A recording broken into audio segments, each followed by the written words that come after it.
மயிலாஞ்சி திரைப்பட பாடல் வெளியீட்டு விழாவில் பங்கேற்றிருக்கிற என்னுடைய மதிப்புமிக்க அனைவருக்கும், அரங்கிலே நிறைத்தமர்ந்திருக்கிற என் உயிருக்கினிய உறவுகள், செய்தியின் தூதுவர்களாக இருக்கிற ஊடக உறவுகள் அனைவருக்கும் என்னுடைய அன்பும் வணக்கமும்.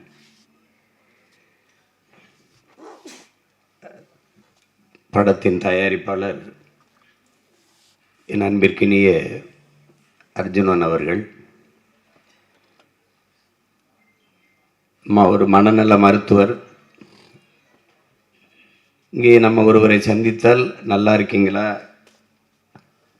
உடல்நிலை எப்படி இருக்கிறது என்று தான் விசாரிக்கிறோம். ஆனால் மனநிலை எப்படி இருக்கிறது என்று யாரும் கேட்பதில்லை. எவ்வளவு பணம் இருந்தாலும் மனம் சரியாகவில்லை என்றால் அது பயனற்று போகும். அதனால் மருத்துவத்திலே மிக மகத்தான மருத்துவம் மனநல மருத்துவம் தான் என்பதை அது பாதிப்புக்கு ஆளானவர்களுக்கு தான் தெரியும். அந்த மனநலத்தை சரி செய்கிற மருத்துவர், இங்கே மருத்துவம் ஒரு மகத்தான சேவை என்பதை மறந்து மிக அதிகமாக லாபம் குவிக்கிற ஒரு தொழிலாக மாறி இருப்பது ஒரு கொடுமை. அதை கடந்து எல்லோரும் குறிப்பிட்டது போல ராஜபாளையத்தில் அவர் பிறந்த ஊரிலேயே இருந்து தன் மண்ணின் மக்களுக்காக தன் கல்வி பயன்பட வேண்டும் என்று பணத்தை பெரிது பண்ணாமல் மக்களின் மனத்தை நலப்படுத்துகிற சேவை செய்து கொண்டிருக்கிற ஒரு மகத்தான மருத்துவர் தான் நம்முடைய தயாரிப்பாளர் அர்ஜுனன் அவர்கள். அவர் இந்த படத்தை தயாரிப்பது பெரிய மகிழ்ச்சி. அதிலும் என்னுடைய தம்பி அஜயன் பாலா.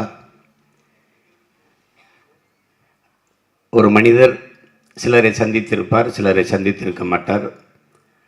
ஆனால் என் தம்பி அஜய் திரையுலகில் இருக்கிற எல்லா சிறந்த படைப்பாளர்களையும் எல்லா சிறந்த மனிதர்களையும் சந்தித்திருப்பான்.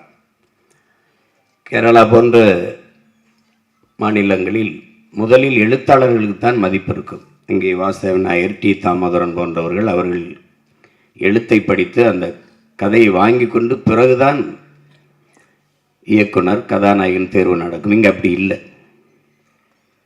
அஜய் ஒரு சிறந்த எழுத்தாளன். அவருடைய எழுத்தை எவ்வளவு பேர் படித்திருப்பார்கள் என்று தெரியாது. ஆனால் நான் அவருடைய எழுத்தினுடைய ரசிகன், வாசிப்பாளன். பல சமயங்களில் எனக்கு நிறைய புத்தகங்களை படிப்பதற்கு நேரம் குறைவாக இருக்கனால சுருக்கமாக எழுதியிருப்பான். மார்க்ஸ்னா சுருக்கம், லெலின்னா சுருக்கம், சேகுவரானா சுருக்கம், அண்ணல் அம்பேத்கர்னா சுருக்கமாக எழுதியிருப்பான். தொடராக ஆனந்தவுடன் எழுதி கொண்டு வந்தான். இப்போ திடீர்னு எல்லாத்தையும் நூலகத்தில் தேடி எடுத்து இது பண்ண, அஜய் அந்த அம்பேத்கரை பற்றி புத்தகத்தை கொஞ்சம் அனுப்பிவிடு, எனக்கு கொஞ்சம் தேவைப்படுது. அது ஒரு 150-200 பக்கத்துக்குள்ளே அம்பேத்கர் யார் அப்படிங்கிறத அறிந்து கொள்வதற்கு இன்றைய தலைமுறைக்கு மொத்த வாழ்க்கையும் தேடி படிக்கிறது ரொம்ப கடினம். ஆனால் சுருக்கமாக இதுதான் அம்பேத்கர், இதுதான் மார்க்ஸ், இதுதான் லெலின் என்று உங்களால் கற்றுக்கொள்ள முடியும் என்றால் அது என் தம்பி அஜயன் பாலாவுடைய எழுத்தை படித்தீர்கள் என்றால் புரிந்து கொள்ள முடியும். எழுத்தென்றால் சும்மா படிக்கும்போது ஏன்டா இந்த புத்தகத்தை புரட்டணும்னு வைக்க மாட்டான். நீங்கள் புரட்டினீங்கன்னா இறுதி அட்டையை கீழே சாய்க்கிறவரை அவ்வளவு ஈர்ப்போடு படிக்கிற மாதிரி எழுதுவான். அவ்வளோ ஒரு இந்த தலைமுறையில் சிறந்த எழுத்தாளர்களில் ஒருவன் என் தம்பி அஜயன் பாலா. அவன் படைப்பாளியாக வருவது. இப்போ என் தம்பி வெற்றிமாறன்னா திரைக்கதை எல்லாரும் சிறப்பாக கதையை நல்லா சொல்வார்கள். அது கற்பனையில் சொல்லிடலாம், அதற்கு ஒன்றும் இல்லை. திரைக்கதை அமைச்சிடலாம் ஒரு 2 மணி நேரத்துக்கு ஆனால் ஒரு எழுத்தாளனுங்கிறவனுடைய பணி மிகச்சிறப்பு. அதில் உங்களுக்கு தெரியும், இலக்கியம் பொய் பேசலாம், புராணம் இதிகாசம் எல்லாம் பொய் பேசலாம், வரலாறு உண்மையை மட்டும்தான் பேச முடியும். அப்படிப்பட்ட வரலாற்று உண்மையை பதிவு செய்யக்கூடிய ஒரு படைப்பாளி தான் என் தம்பி அஜயன் பாலா. தம்பி வெற்றிமாறன் அவர்கள் புதினங்களை, அதாவது நாவல், அதையெல்லாம் எடுத்து பதிவு செய்வார். படமாக கொண்டு வந்திருக்காரு. அப்பா பாலமேந்திரா எடுத்திருக்காங்க, அப்பா மகேந்திரன்லாம் எடுத்திருக்காங்க. ஆனால் இப்போதான் இந்த தலைமுறையில் ஒரு எழுத்தாளனே படைப்பாளனாக வருவது தமிழ் திரையுலகில் இதுதான் முதன்முறை. தம்பி அஜய் எவ்வளவு வேணாலும் பாராட்டலாம். ஆனால் என்னென்னா அவன் கொஞ்சம் கால இடைவெளி ஆயிடுச்சு, இங்கே குறிப்பிட்ட எல்லோரும் சொன்னது மாதிரி. இருந்தாலும் பரவாயில்லை. சென்னை 10 வருஷத்தில் 5 வருஷத்தில் இப்போல்லாம் 3 வருஷத்தில் பலன் தர தென்னைலாம் இருக்குது. ஆனால் அதனுடைய ஆயுள் ஒரு 8 வருஷம் 10 வருஷம்தான். ஆனால் பனை அப்படி அல்ல. இந்த தலைமுறையில் நாம் நட்டால் அடுத்த தலைமுறை தான் பயன்பெறுகிறது. நீ பனைமரை போல உறுதியாக நிற்கிற மரமாக, நீ காலதாமதமானாலும் உறுதியாக இருக்கிற மரமாக நீ இரு. அதுவே பெரிய வரம்தான். அஜய் இந்த படத்தை இயக்குறாங்கிறது எனக்கு மகிழ்ச்சி. அதுவும் என்னுடைய நெருக்கமான உறவுகள் எல்லாம் இதில் பங்கேற்றிருக்கிறார்கள். அதில் என்னுடைய தம்பி செழியன், அஜயை போல அவனும் சிறந்த ஒரு எழுத்தாளன், படைப்பாளி, ஓவியன். அவன் கையெழுத்துக்கு முன்பு அச்சு கூட தோற்று போகும், அவ்வளவு அழகாக கையெழுத்து இருக்கும். என் உடன் பிறந்தவன். நாங்கள் ஒரு வீட்டில் வாழ்ந்தோம் என்பதில் ஒரு கூட்டில் வாழ்ந்தோம் என்று தான் சொல்லணும். இசையை முறையாக பயின்றவர். தம்பி மிஸ்கினும் இசை கற்றவர். எல்லா துறைகளிலும் ஒருவன் ஆற்றல். சிலருக்கு அது தெரியும், இது கொஞ்சம் தெரியும், இது கொஞ்சம் தெரியுங்கிறது இல்லை, ஆழ தெரியும், ஆய்ந்து அறிந்தவர் என்பது ரொம்ப அரிது.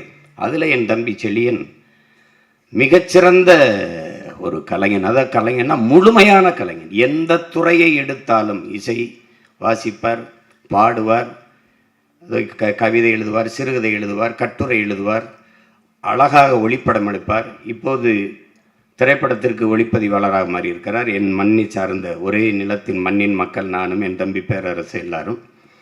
அப்போ அங்கிருந்து வந்து என் வீட்டில் தான் இருந்து நாங்கள் அவர் ஒளிப்பதிவு மேதை பிசி ஸ்ரீராமிட்ட பணியாற்றி வந்தார். அப்போது என் தம்பி படம் எடுத்துக்கொண்டிருந்தேன். என் வீட்டிலிருந்து தான் அங்கே அவருக்கு பயிற்சிக்கு போவார். அப்போ என்னுடைய அருமை சகோதரர் பாலு எனக்கு ஒளிப்பதிவு செய்து கொண்டிருந்தார். அவர் வேறு படம் வந்தோன்னு போயிட்டார்.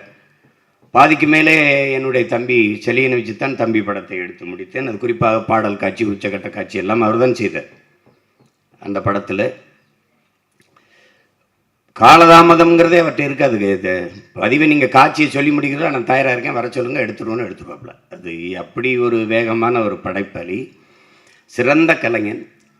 அவர் சிறந்த படைப்பாளி என்பதற்கு அவர் எடுத்து விருது பெற்ற டூலெட் படமே உங்களுக்கு சான்று. இன்னும் சிறந்த படைப்புகளை தர காத்திருக்கிற ஒரு படைப்பாளி என்னுடைய தம்பி.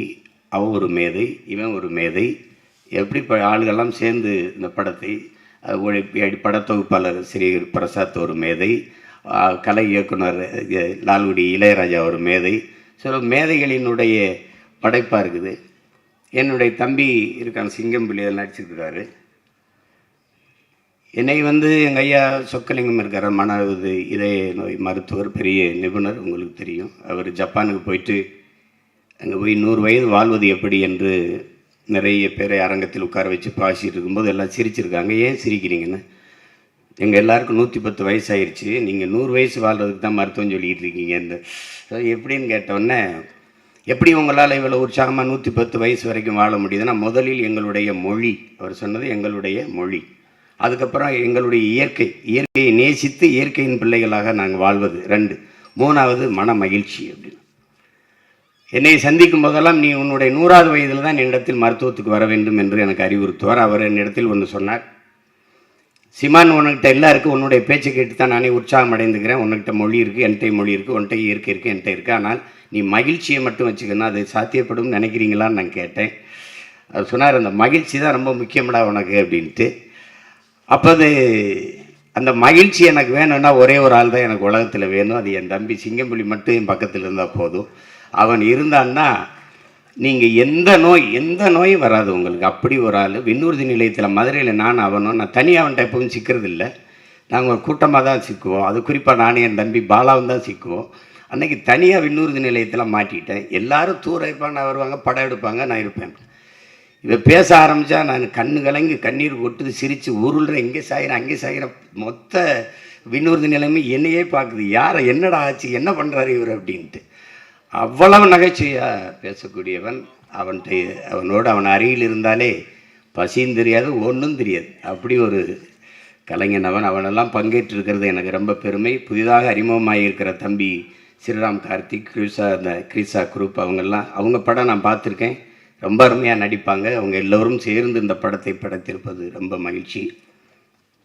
அதுக்கப்புறம் இங்கே நிகழ்விலே பங்கேற்றிருக்கிற அண்ணன் ஆர்வி உதயகுமார், என் தம்பி ஏஎல் விஜய், நிறைய பேர் பெருமைமிக்க கலைஞர்கள் எல்லாம் இருக்கிறாங்க. அதில் என் தம்பி மீரா கதிரவன், அவன் இப்போ ஒரு படம் எடுத்திருக்கான், வெளியீட்டுக்கு காத்திருக்கிறது. இந்த நிலத்தை இதுவரை யாரும் பதிவு செய்யாத ஒரு காதல் கதையை பதிவு செய்திருக்கிறான். அது விரைவில் வர இருக்கிறது. அதுக்கப்புறம் நம்மளுடைய பெருமதிப்பிற்குரிய காவல்துறை உயர் அதிகாரி தினகரன் அவர்கள், அவருடைய உடல் ஒழுங்கை போல அவர் பேச்சும் ஒரு அழகாக ஒழுங்காக அமைந்திருந்தது. ஏன்னா அவர் சட்டம் ஒழுங்கு இல்லையா, அதனால் எல்லாமே ஒழுங்காக இருக்கணும். இவ்வளவு நேரம் அவருடைய நேரத்தை நம்மோடு செலவிட்டிருப்பது, என்னுடைய நேரத்தை செலவிட விடுங்கள். ஏன்னால் இது என்னுடைய பேரன்பு. திரை உலகம்ங்கிறது என்னுடைய பேரன்பு. இப்போ நான் செய்துக்கிட்டு இருக்கிறது இது ஒரு வம்பு, அதில் செய்துக்கிட்டு இருக்கிறேன் அந்த வேலையை. இப்போ எல்லாத்துக்கும் மேலே எங்கள் அப்பா கங்கை அமரன், அவங்க தான் இங்கே மிகுந்த பெருமைக்குரியவர்கள். சில இது எங்கள் அப்பா நம்ப முடியாத ஒரு ஆளுமைன்னு இருக்கும். இவராது அப்படின்னு கேட்பாங்கல்ல, அப்படிப்பட்ட ஆள் அவர்.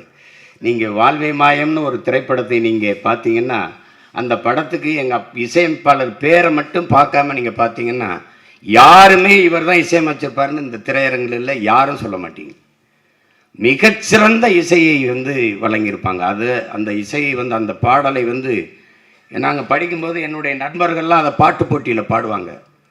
வந்தனம் அந்த பாட்டெல்லாம் பாடினா என்ன நினச்சி பார்க்க முடியாது. அந்த நீலவான உடையில் அந்த பாட்டெல்லாம் அப்பா. அப்புறம் வாழ்வே மாயம் ஒரு தத்துவம், வாழ்க்கை தத்துவம். வாலி ஐயாவும் அப்பா ஜேசஸ் அந்த இணைவில் உச்சக்கட்ட காட்சியில் பாட்டை போட்டு உட்கார வைக்க முடியும்னு ஒரு இசையமைப்பாளர் நிரூபிச்சிருக்காருன்னா யாராவது சொல்லுங்கள். கிளைமாக்ஸு சண்டை தானங்க எடுப்பீங்க, என்னப்பா சண்டை தானே எடுப்பீங்க நீங்கள். அதுவும் அண்ணன் கமலஹாசன் மாதிரி ஒரு நடிகரை வச்சுக்கிட்டு மரணப்படுகையில் படுத்திருக்கிற ஒருத்தனை வச்சு பாட்டை போட்டு படத்தை உட்கார வச்சிட முடியும்னா அது எங்கள் அப்பாவில் முடியும்னு காட்டியிருப்பாப்புல. அதெல்லாம் பெரிய பெரிய சாதனை தான். எல்லாரும் உச்சக்கட்ட காட்சி வந்துருச்சு, அப்புறம் ரெண்டாவதுலேருந்து சண்டை ஆரம்பித்து அப்படி போய் பரபரப்பாகணும். படுத்துக்கிட்டு கையில் ஒரு கோப்பையை வச்சு வாழ்வே மாயம் நாடகம் விடும் நேரம்தான் உச்ச காட்சி. ஐய அதோட கதை அப்படி இருக்கும் படம். நீங்கள் வேணால் எனக்காக ஒரு தடவை தொலைக்காட்சியில் போட்டால் தவறாமல் பாருங்கள். அப்போ யார் கங்கை அமரன்னு உங்களுக்கு தெரியும். பாடல்கள்லாம் சில பாடல்கள்லாம் எழுதியிருப்பாரு. நீங்கள் இதெல்லாம் கண்ணதாசன் எழுதியிருப்பார், இதெல்லாம் வாலி எழுதியிருப்பார், இதெல்லாம் புலமை பற்றி எழுதியிருப்பாருன்னா அதுக்கு மேலே ஒரு அப்பன் எழுதியிருப்பான். அதான் எங்கள் அப்பன் கங்கை அமரன். ஐயா அப்படியே எழுதியிருப்பாரு நினைக்கிறீங்க. ஒன்றும் இல்லை, மண்ணில் இந்த காதலன்றி யாரும் வா. சும்மா பேருக்கு பாவலர் வரதராசன் போட்டாங்க எங்கள் பெரிய ஒரு பேரை. ஆனால் எழுந்தது எங்கள் அப்பா தான். சின்ன சின்ன சந்தங்கள்ல அப்படி மடக்கி எழுதக்கூடிய நீங்கள் தந்தன தந்தன தாளம் வரும், புதுராகம் வரும், அதில் சந்தன மல்லிகை வாசம் வரும். அப்பெல்லாம் நாங்கள் படிக்கும்போது என்ன சந்தன மல்லிகை எப்படிங்க வாசம் அதில் வரும் அப்படின்னா, கேள்ற அந்த பாட்டை கேட்டால் வரும்டா.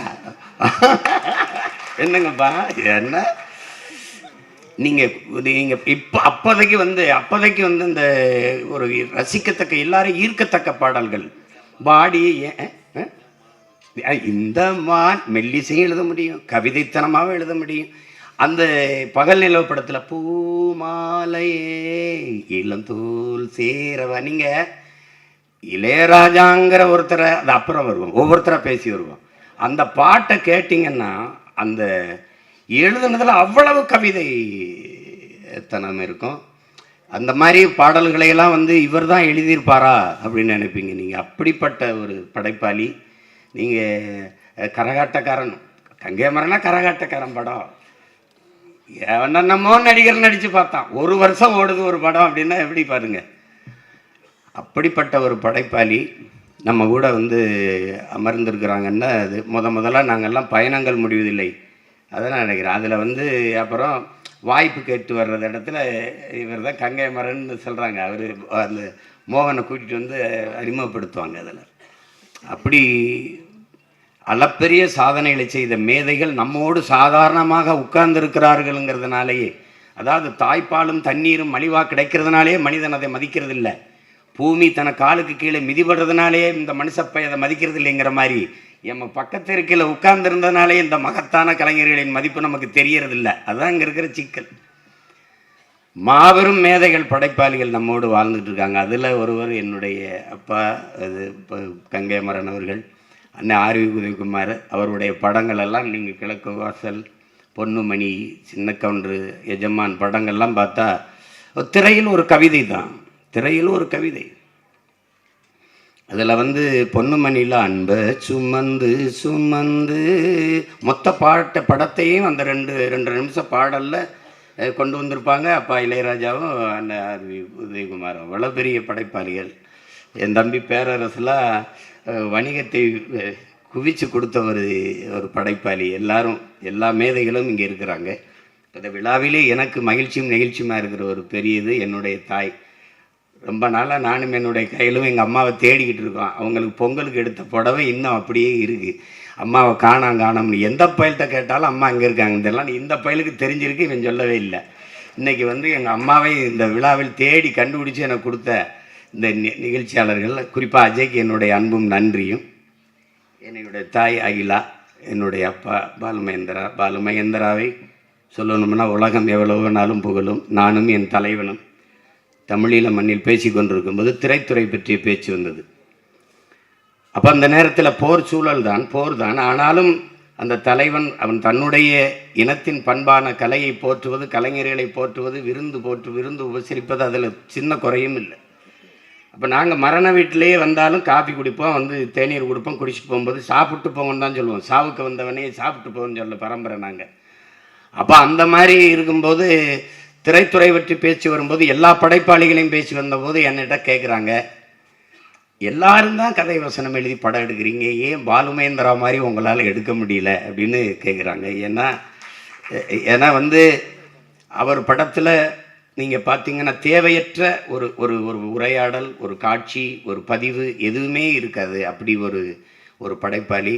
அவர் ரொம்ப பேசிட்டே இருந்தார். இப்போ பக்கத்துலேருந்து எங்கள் அண்ணன் பொட்டம்மான் வந்து, நீ கண்டுக்கதை, அது ஊர் பாசத்தில் புகழ்றாரா, கண்டுக்கதைன்னு சொல்கிறாப்புல. அப்படி ஒரு படைப்பாளி. எப்படியாவது அந்த நாட்டுக்கு என் அப்பாவை கொண்டு போயிடணுன்ட்டு பெருமுயற்சி எடுத்தார். நான் வந்து எங்கள் அப்பாட்ட பேசினேன், எனக்கு கடவுள் சீட்டு இல்லையடான்னாரு.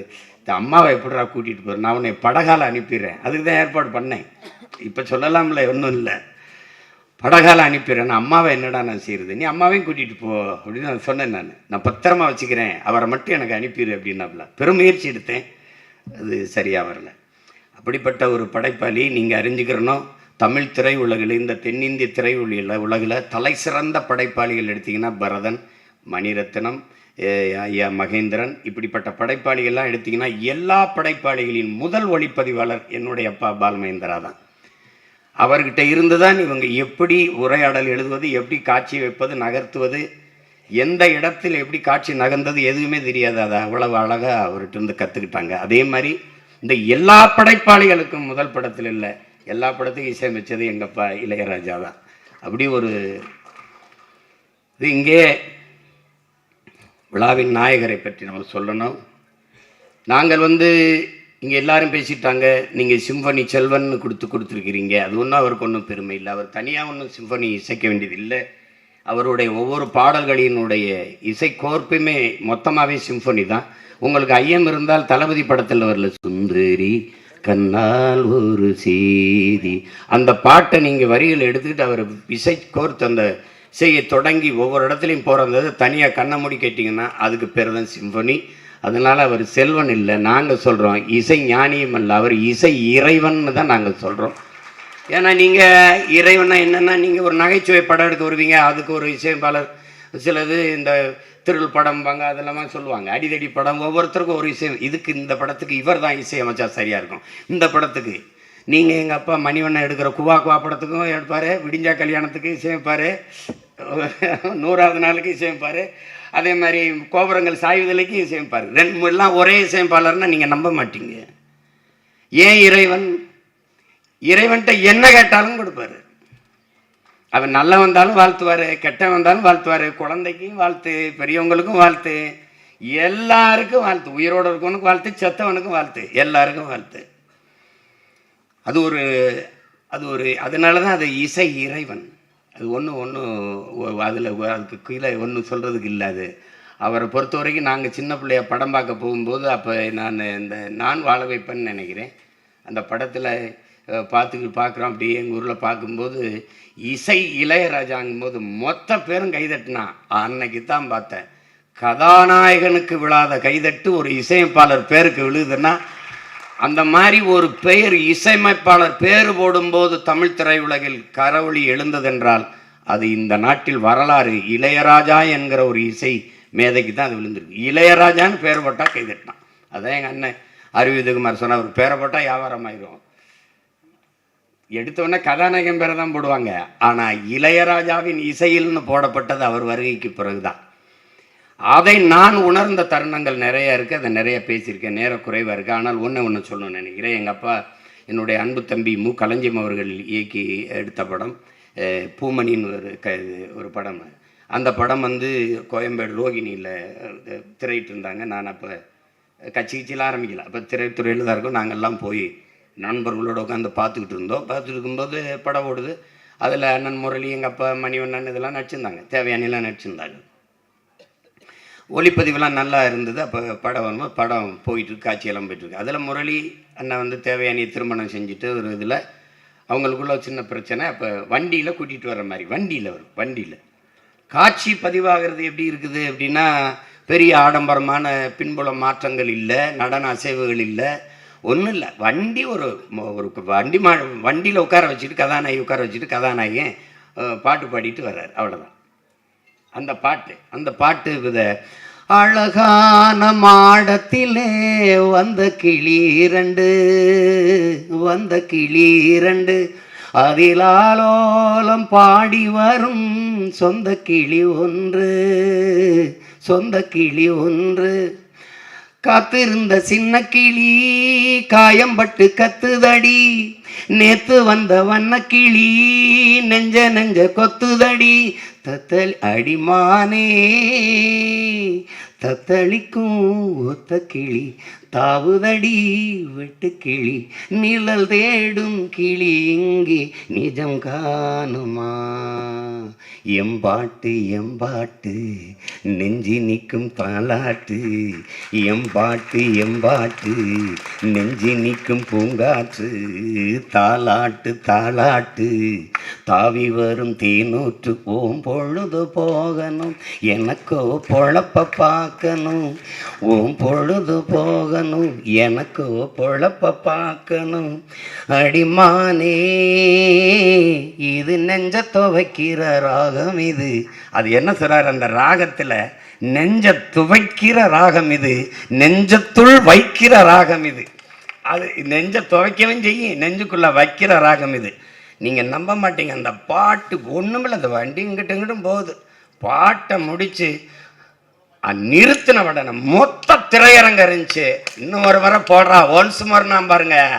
அன்னைக்கு தான் இருந்துச்சு இசையின் ஆக்கிரமிப்பு, இசையின் ஈர்ப்பு. ஏன்னா அவன் சொல்கிறான், இசையால் அடைய முடியாத இன்பமும் இல்லை, இசையால் துடைக்க முடியாத துன்பமும் இல்லைங்கிறான். எல்லா நோய்க்கும் ஒரு அருமருந்து இருக்குதுன்னா அது இசை தான். அந்த மருந்தை இந்த மண்ணுக்கு தந்த மகத்தான மருத்துவம் தான் எங்கள் அப்பா இளையராஜா.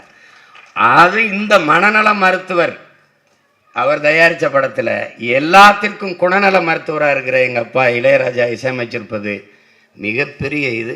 சிறந்த படைப்பாளிகள். குறிப்பாக என் தம்பி செழியனின் ஒளிப்பதிவு, அது இன்னொரு தடவை பாலுமேந்திரா அப்பா போய் ஊட்டிய படம் எடுத்த மாதிரியே நான் உணர்ந்தேன். அவ்வளவு சிறப்பாக வந்திருக்குது. இசை அது சொல்ல வேண்டியதில்லை, பாடல்களை நல்லா எங்கள் அப்பா இசையமைப்பாருன்னு சொல்ல வேண்டியதில்லை. அவருடைய பங்களிப்பு இன்னும் அஜயன் பாலாவுடைய மகன் படம் எடுத்தாலும் அன்னைக்கு என்ன ரசனை தேவை இருக்கோ அதுக்கு இசையமைக்கக்கூடிய ஆற்றல் பெற்றவர். அப்படிப்பட்ட மேதைகள் எல்லாம் இணைந்து இந்த படத்தில் பங்காற்றியிருப்பது எனக்கு பெரிய மன நிறைவை தருது, நம்பிக்கை தருது. படம் மிகச்சிறந்த வெற்றியடையும். என்னுடைய உள்ளன்பு நிறைந்த வாழ்த்துக்கள். இங்கே பங்கேற்றிருக்கிற எல்லோருக்கும் என்னுடைய அன்பும் வாழ்த்துக்களும், பங்கேற்று பேசி சென்ற என்னுடைய தம்பி மிஸ்கின் அவர்களுக்கும் என்னுடைய அன்பும் வாழ்த்துக்களும், இந்த படத்திலே பங்கேற்று உழைத்த பெயர் சொல்லப்படாத என்னுடைய அத்தனை கலைஞர்களுக்கும் என்னுடைய அன்பும், குறிப்பாக மக்கள் தொடர்பாளர் ஆர்வீர் இளவல் நிகில் முருகன் அவர்களுக்கு என்னுடைய அன்பும் வணக்கமும் வாழ்த்துக்களும், தம்பி முனிஸ்காந்த் அவர்களுக்கும் என்னுடைய அன்பும் வணக்கமும். இவ்வளவு நேரம் பொறுமையாக இந்த பாடல் வெளியீட்டு விழாவில் பங்கேற்று சிறப்பித்த என் உயிருக்கு மேலான என் உறவுகள் உங்கள் அனைவருக்கும் என்னுடைய அன்பும் வணக்கமும். பொறுத்து கொண்டு திரையரங்கில் அனுமதி தந்த கமலா திரையரங்க உரிமையாளர்களுக்கு என்னுடைய அன்பும் நன்றியும். வணக்கம். எல்லாருக்கும் வணக்கம். Thank you first. நீங்கள் இவ்வளோ பேஷண்ட்டாக இருக்கீங்க. So thanks a lot. நான் நிறைய பேசல, பட் தேங்க்யூ அஜயன் சார் எனக்கு இந்த படம் கொடுக்கறதுக்காக. செழியன் சாரோட ஃப்ரெண்ட்ஸில் எனக்கு நடிக்க கிடைச்சத இந்த வாய்ப்பு எனக்கு ரொம்ப ரொம்ப like I am very grateful for it. Ilaiyaraaja சாரோட மியூசிக்கில் இது என்னோட ரெண்டாமத்து படம். இதுக்கு முன்னாடி கிளாப் பண்ணியிருந்தேன். அதில் எனக்கு ஒரு 400 மீட்டர் அத்லீட் கொடுத்த ஒரு மியூசிக்கும், இதில் வந்து ஒரு ரொமான்டிக் மியூசிக்லும் it's beautiful to be a part of சாரோட music. And even thank you Sriram. He's been a wonderful co-actor. So thanks a lot. எல்லா ஏடிஸ்க்கும் ப்ரொடக்ஷன் டீமுக்கும் எல்லாருக்கும் நன்றி. தேங்க்யூ. எல்லாருக்கும் வணக்கம். பிரசன்ட் மீடியா அண்ணன்மார்கள் நிறைய படத்துக்கு சப்போர்ட் பண்ணி ஜெயிக்க வச்சுருக்கீங்க. ஸோ இந்த படத்தையும் நீங்கள் ஜெயிக்க வைக்கணும். கண்டிப்பாக உங்களுக்கு இந்த படம் பிடிக்கணும்னு நம்புகிறோம். இந்த படத்துக்கு சப்போர்ட் பண்ணுங்கள். வந்திருந்த எல்லாருக்குமே ரொம்ப ரொம்ப நன்றி. Thank you so much. அனைவருக்கும் வணக்கம். ரொம்ப நெருக்கடி கடைசி நேரத்தில் வந்திருந்து இவ்வளோ நேரம் படம் பிடித்த அனைத்து ஊடக நண்பர்களுக்கும் பத்திரிகையாளர்களுக்கும் எனது மனமார்ந்த நன்றி. மட்டுமல்லாமல் இந்த மேடையில் வாழ்த்திய அனைத்து முக்கிய பிரமுகர்களுக்கும், இங்கு பார்வையாளர்கள் வந்திருக்கும் எனது நண்பர்கள், மகராந்தகம் நண்பர்கள் அனைவருக்கும் நன்றி. வந்திருந்த எனது குடும்பத்தார்கள், எனது மனைவி சுதாமேரி மற்றும் அவருடைய உறவினர்கள் மற்றும் எனது நண்பர்கள் அனைவருக்கும் எனது மனமார்ந்த நன்றியை தெரிவித்துக் கொள்கிறேன். தொடர்ந்து மயிலாஞ்சி திரையிடலில் மயிலாஞ்சி வெற்றி விழாவில் சந்திப்போம். நன்றி, வணக்கம். நிறைய பேர் பேச வேண்டியிருக்கு சொல்லி நிறைய பேசினேன். நிறைஞ்ச மனசுக்கெலாம் நன்றி. டைம் ஆயிடுச்சு. சீமான் எப்போ வருவாருங்கிறத விட எல்லாம் எப்போ பேச முடிப்பாங்கன்னு நிர்வாகம் காத்து கிடக்குங்க. கமலா தேட்டர் நிர்வாகம். சுருக்கமாக முடிச்சுக்கிறேன். இந்த மேடையில் நான் பதிவு வேண்டிய விஷயம் ஒன்று, எனக்கு சிறப்பாக அமைஞ்சதுன்னா ஒளிப்பதிவர் செழியன் என் நண்பர்னா என் ஊர்க்காரர். நாட்டரசன்கோட்டையில் என்னுடைய ஊர் நண்பர். ஆரம்ப காலத்தில் நாங்கள் தென்று 2 கையெழுத்து பிரதி, அப்புறம் அடுத்தது யார், அப்புறம் நாடகம்லாம் போட்டு ஊரில் ஒரு வழி பண்ண ஊரை நான் உதயக்குள்ளே சேரணும். ஊர் கிளம்பும்போது நண்பர் செழியனும் நண்பர் கவிஞர் ஐயப்ப மாதவனும் 2 பேரும் தான் என்னை ட்ரெயினில் ஏற்றி வழி அனுப்பி வச்சாங்க. அப்படி வந்தவன் தான் நான் இங்கே இந்த மேடையில் செழியனுக்கு ஐயப்ப மாதவனுக்கும் நன்றியை தெரிவித்துக் கொள்கிறேன். இன்னும் அஜயன் பாலா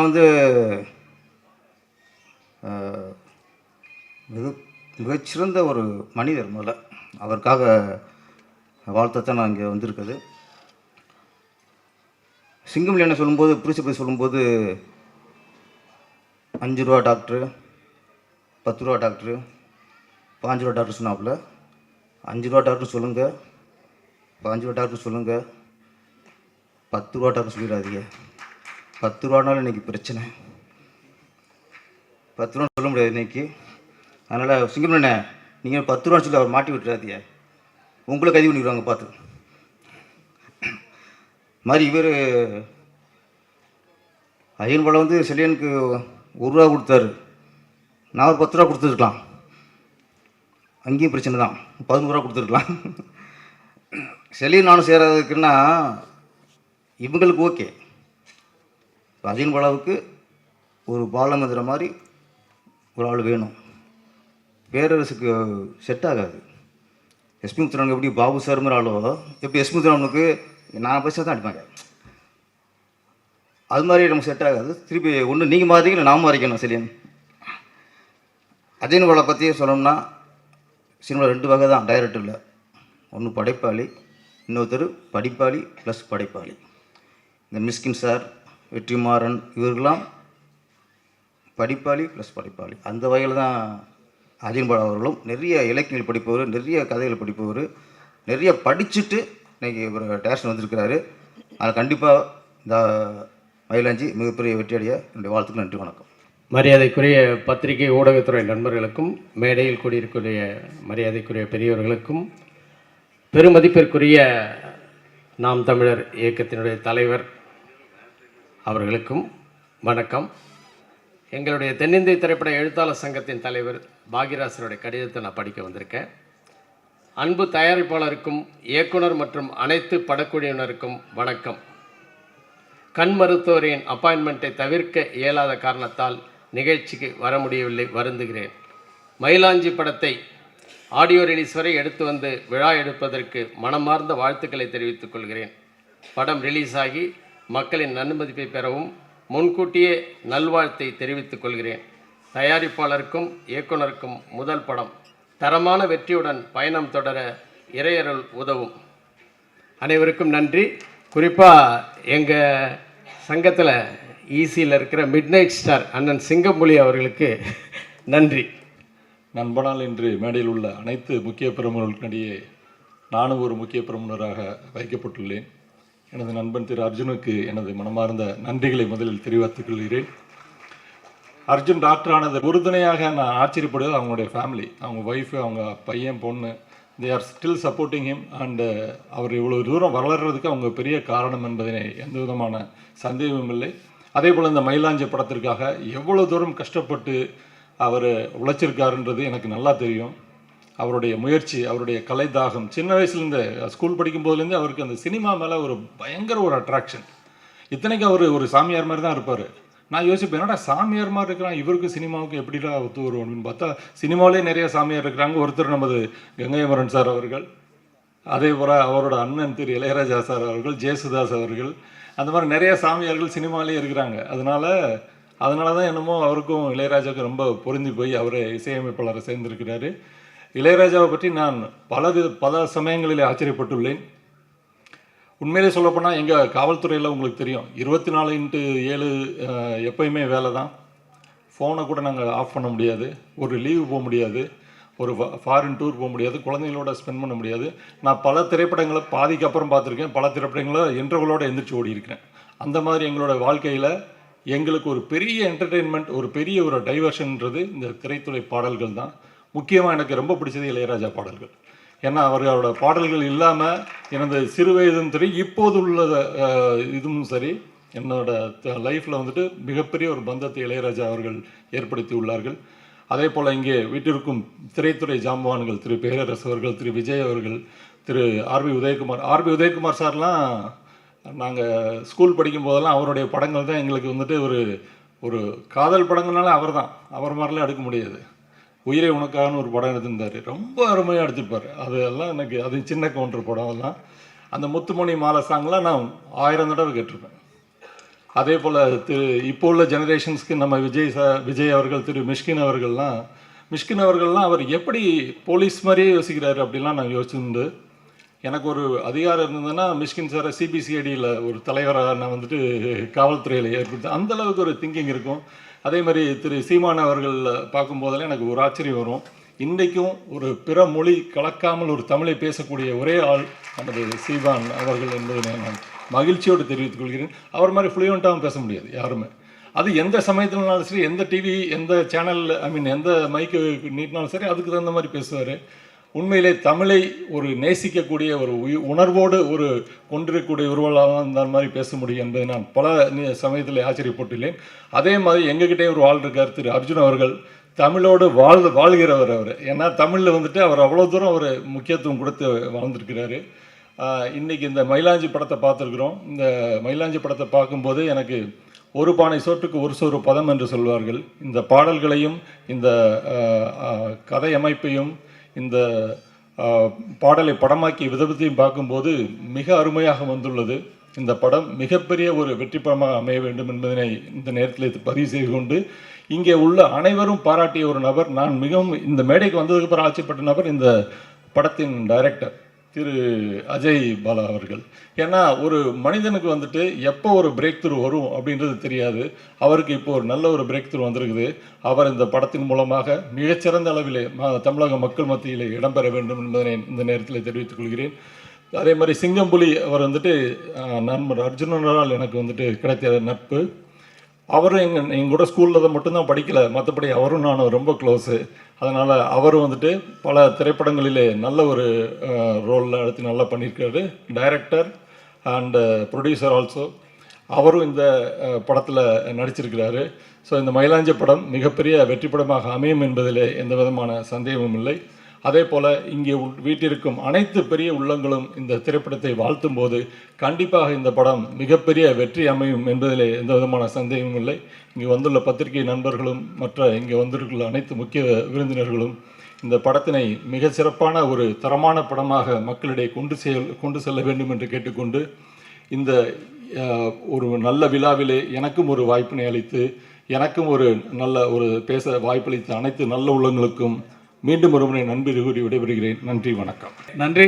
ஏன்னா நிகழ்ச்சி நேரம் நீண்டு கொண்டே போவதால் நிறைய வேலையை வைத்துக்கொண்டும் நமக்கு ஒன்றும் வேலை கிடையாது, பேசாமல் உட்காரலாம். ஆனால் எங்கள் அருமைக்குரிய பிள்ளை ராஜா அவர் எத்தனை புராணம் விட்டு வந்திருக்காரோ நமக்கு தெரியாது. அந்த மாதிரி அருமையான அவரை எழுதுகிறோம், அக்கறை எடுத்து வந்திருக்காருன்னா அந்த படத்து மேலே அவருக்கு எவ்வளோ ஆசை இருக்குங்கிறத நம்ம புரிஞ்சுக்கணும்.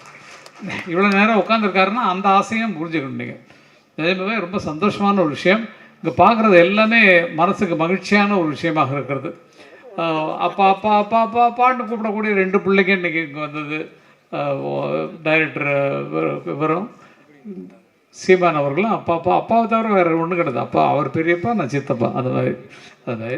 அதே மாதிரி பார்த்தா எங்கள் உறவு முறையில் எங்கள் ஊர் மாப்பிள்ளை ஆர்வி உதயகுமார் அவர்கள், அவர் சின்ன வயசில் எனக்கு மாலை போட்டான்னு சொன்னார். நிஜம்தான். அவங்க ஊரில் எல்லாம் போய் பாடினவங்க நாங்கள். கம்யூனிஸ்ட் கட்சியின் சார்பாக அரசியல் பாடல்களை பாடியவர்கள் நாங்கள். டாக்டரை பற்றி சொல்லணுன்னா மனநல சரியில்லாதவர்களை சரி செய்யக்கூடியவர் சொன்னார். எனக்கு கொஞ்சம் மனநிலை சரியில்லை, சரி பண்ணணும். நிஜமாகவே என்னென்னா, தான் பெரிய டைரக்டராக ஆகிட்டு இல்லை வேண்டாம் நீங்கள் டைரக்டர்லாம் ஒன்று சேர்ந்துங்க, நான் டைரக்ட் பண்ண மாட்டேன் அப்படின்னு சொல்லி ஒதுங்கி இருக்கிறாரோ உதயகுமார் அவர்கள் என்று நடித்து கொண்டிருக்கார். ஏன்னா நல்ல வெற்றி படங்கள்லாம் கொடுத்தவர். அவங்களாம் நிறைய வெற்றி படம். ஏன் போய் யூனியனில் உட்காந்துட்டு படம் எடுக்க மாட்டேன், உங்களுக்கு சிந்தனைலாம் போச்சா என்னாச்சு எனக்கு தெரியல. நிறைய கதைகள் வச்சுருக்கீங்க, நிறைய மியூசிக் வச்சுருக்கீங்க, நிறைய பாட்டு எழுதக்கூடியவங்க, நிறைய அறிவுள்ளவர்கள், ஆற்றல் உள்ளவர்கள். நீங்களும் சரி, ஆர்வி உதயகுமார் சரி, அது நம்ம செல்வமணியும் சரி, நிறைய வெற்றிகள் படங்கள் கொடுத்தவங்க. ஏன் இப்படி உட்காந்துருக்குறீங்க, ஏன் படத்தை பண்ண மாட்டேங்கிறீங்க அப்படிங்கிற கேள்வி எனக்கு கொண்டு உண்டு. அந்த கேள்வி போட்டால் பதில் நீங்கள் அப்புறம் சொல்லி நல்ல படங்களை எடுத்துக்கொள்ளுங்க. நான் அதிக நேரம் பேச போதில்லை. சார் வந்திருக்காரு, தினகரன் சார் வந்திருக்காரு. நாங்கள்லாம் மாதத்துக்கு 2 மாதத்துக்கு ஒரு தடவை சந்திக்கக்கூடிய ஒரு குரூப்பில் நாங்கள்லாம் ஒன்றா இருக்கிறோம். அதே பெரிய சந்தோஷம். ஹீரோயினையும் பார்த்தா ரொம்ப நல்லா படத்தில் ரொம்ப நல்லா பண்ணிருக்காங்க. அண்ணனுடைய ஒருக்கு அண்ணன்ட்ட நேற்று சொன்னேன், அண்ணா நான் இன்னைக்கு ஏதுமா கேமரா இதுதானா அங்கேயா? ஓ நீங்கள் வந்திருக்கீங்களா? அதான் கலாட்டா பிடிச்சாலும் நீங்கள் வராமல் இருக்க மாட்டேங்களீங்க சார். கேமரா பார்த்து பேசுகிறேன் சார், இந்த கேமரா இல்லை. ஓகே. இதனால் செய்து கொள்வது என்னவென்றால், இந்த நிகழ்ச்சிக்கு நாங்கள் வந்திருக்கிறோம். எங்கள் மனமாற பாராட்டக்கூடிய இந்த மயிலாஞ்சி படம் வெற்றி பெறணும் அப்படிங்கிறது எங்களுக்கெல்லாம் ஆசை. அது நிஜமான ஒன்று.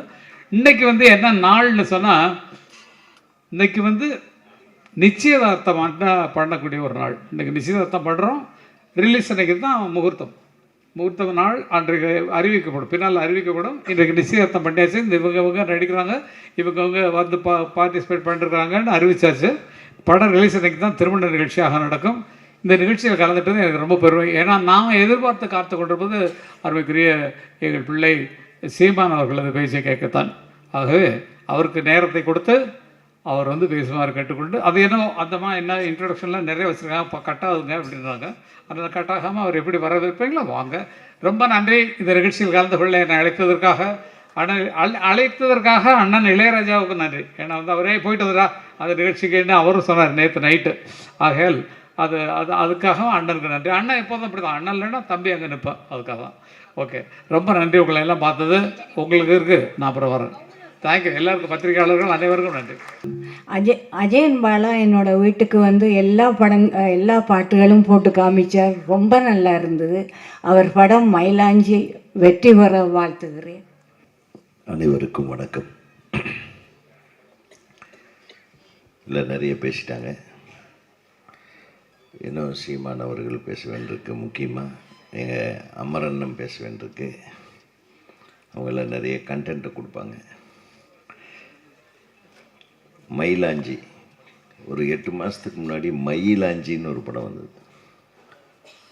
அது தலைப்புலேயே ஏதோ தகராறு கொடுக்கு இல்லையா? கரெக்டா?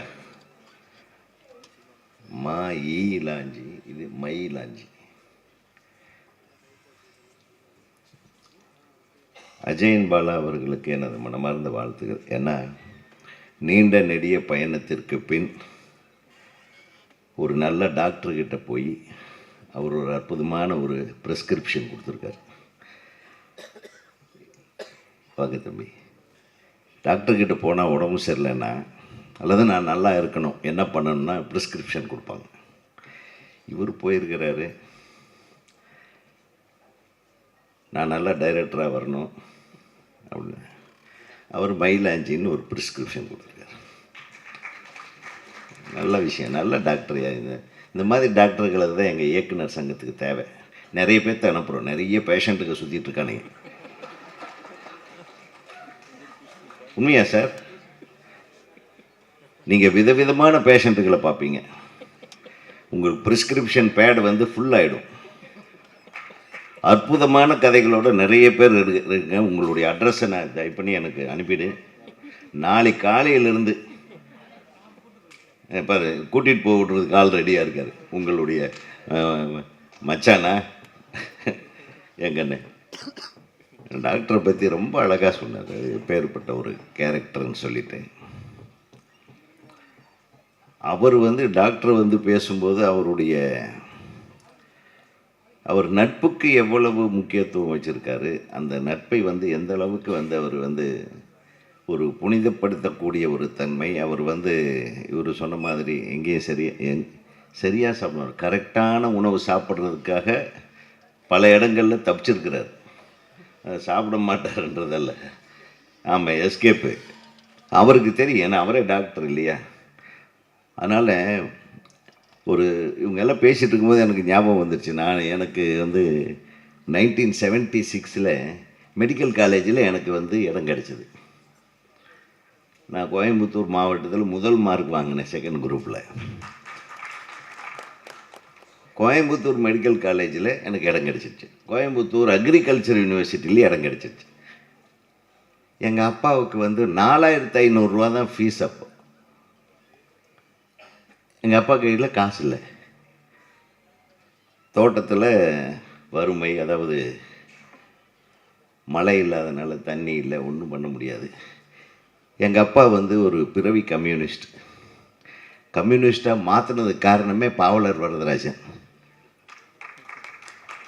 இதெல்லாம் ஒரு பெரிய நீண்ட ஒரு நெருக்கம் இருக்குது. எங்கள் அப்பா கிட்ட கேட்குறேன், அப்பா 4500 ரூபா. அப்படியா சாமி? எதுக்கு, எந்த காலேஜுக்கு சாமி? அவர் எங்கள் அப்பா என்னை சாமின்னு தான் கூடுவார். என்னை டேன்னே கூப்பிடாத ஒரு அப்பான்னா அது எங்கள் அப்பா தான். இல்லைப்பா, இப்போ நான் டாக்டர் ஆகிடலாம், நான் நல்லா படிச்சிருக்கிறேன், இடம் கிடச்சிருச்சு. சாமி, இவர் பணம் இல்லைன்றது சொல்ல மாட்டுறாரு. நான் நினைக்கிறேன் நீ இதை விட பெரிய ஆளாவே, இப்படி டாக்டரை விட பெரிய ஆளாவேன்னு எனக்கு தோணுது சாமி. நீ கொஞ்சம் வேறு ஏதாச்சும் படிப்பு படியே. என்னையா இது? ஒரு 5ஆம் கிளாஸ் தான் பண்ணிகிட்ருப்பார். கோமணத்தை கட்டிட்டு தோட்டத்தில் வேலை செஞ்சிட்ருப்பார். நான் வரப்பில் போய் எங்கள் அம்மா டீ போட்டு கொடுப்பாங்க. அந்த டீ பாத்திரத்தை தூக்கிட்டு போயிட்டு அதில் பாதி அவருக்கு கொடுத்துட்டு மீதியை நான் குடிச்சிட்டே இதெல்லாம் கேட்டுட்ருப்பேன். அவ்வளவு தெளிவாக நீ இதை விட பெரிய ஆளாவே, இதை விட்ரு சாமி, 4500 ரூபாயில் இப்போ இல்லை கட்ட முடியாது, அதை சொல்ல வேண்டியது தானே அப்படின்ட்டு நான் வந்தேன். ஒரு வருஷம் நான் படிக்கலை. அதுக்கு அடுத்த வருஷம் என்ன பண்ணுறது, எங்கள் அப்பானால எவ்வளவு கட்ட முடியும்னு கேட்டேன். ஏதோ 100 ரூபா 150 ரூபாய்னா கட்டிடலாம் அப்படின்னாரு. உடனே கவர்மெண்ட் ஆர்ட்ஸில் 144 ரூபாய்க்கு ஃபீஸ் கட்டி சேர்ந்தேன். பாட்டனி. நான் போய் உட்கார்ந்த இடத்துல தான் முதல்ல சத்யராஜ் உட்கார்ந்துருக்காரு. ரங்கராஜ் அவர் பேர். என் ப்ரொஃபஸர் சொல்கிறேன், அது உருப்படாத சீட்டுறா, ஏற்கனவே ரங்கராஜ் இங்கே உட்கார்ந்து சினிமா பக்கம் அலைஞ்சிட்ருக்கிறான்னு சொல்லிட்டு இருப்பாங்க. ஸோ நான் டாக்டர் ஆகிறத விட டைரக்டர் ஆகிறதே எங்கள் அப்பா அப்போவே. இதுதான் நமக்கு வந்து கிடைத்ததை விட்டு நம்ம கிடைக்க போகிறது என்னவோ அதை நோக்கி நம்ம பயணத்தை வேறு யாரோ நடத்துகிறாங்க. அந்த மாதிரி இந்த டாக்டர் ஒரு அழகான ப்ரிஸ்கிரிப்ஷனை கொடுத்து எழுத்தாளராகவும் அடுத்தவர்களோட பணி செய்தும் அடுத்தவர்களுடைய வளர்ச்சிக்கு ஆக பாடுபட்ட எனது அருமை தம்பி அஜயன் பாலாவுக்கு ஒரு மிக உயர்வான ஒரு எண்ணத்தோடு ஒரு அழகான படத்தை தந்திருக்கும் உங்களுக்கு தமிழ்நாடு திரைப்பட இயக்குநர்கள் சங்கத்தின் சார்பாக நான் மனமார்ந்த நன்றியை தெரிவித்துக் கொள்கிறேன். இளையராஜா சார் அப்படின்னா அது வந்து அதை பற்றி வந்து இதில் உலகத்திலேயே ஒரு ஆள் பேரை போட்டால் அந்த படம் வியாபாரமாகும், பேரை போட்டால் தான் தேட்டருக்காரன் கொடுப்பான் அப்படின்னா அது இளையராஜா இது தவிர வேறு யாருக்குமே அந்த ஒரு மரியாதை கிடச்சிது. ராஜா சார் மியூசிக் பண்ணுறாருன்னா திருநெல்வேலியிலேருந்து அட்வான்ஸ் வந்துடும், கோயம்புத்தூர்லேருந்து அட்வான்ஸ் வந்துடும். என்ன ஒரு ஆளுமை சார்! டைரக்டரை பற்றி கவலைப்படல, கதையை பற்றி கவலைப்படல, ஹீரோக்களை பற்றி கவலைப்படல. அப்படி ஒரு இண்டஸ்ட்ரியை தன்னுடைய இசையால் அப்படி கட்டுக்குள் வைத்திருந்த ஒரே தலைவன், தமிழ் திரையுலகத்தின் தலைவன், நாயகன், இசை ஞானி இளையராஜா தான். அவர் இசையமைப்புக்கு நம்ம வந்து சொல்ல வேண்டியதே இல்லை. நிச்சயமாக அவர் இந்த படத்திற்கு என்ன தேவையோ அதை தந்திருப்பார். அது மாதிரி 2 புதுமுகங்கள். உங்களுக்கு ஒரு மிக உயர்ந்த இடத்தை, ஏன்னா தயாரிப்பாளர் சொல்லும்போதே சொன்னார், இந்த பொண்ணு ரொம்ப நல்லா நடிச்சிருக்காங்க, தம்பி நல்லா நடிச்சிருக்காங்கன்ட்டு. அவர்கள் இருவருக்கும் எங்களது மனமார்ந்த வாழ்த்துக்களை தெரிவித்துக் கொள்கிறேன்.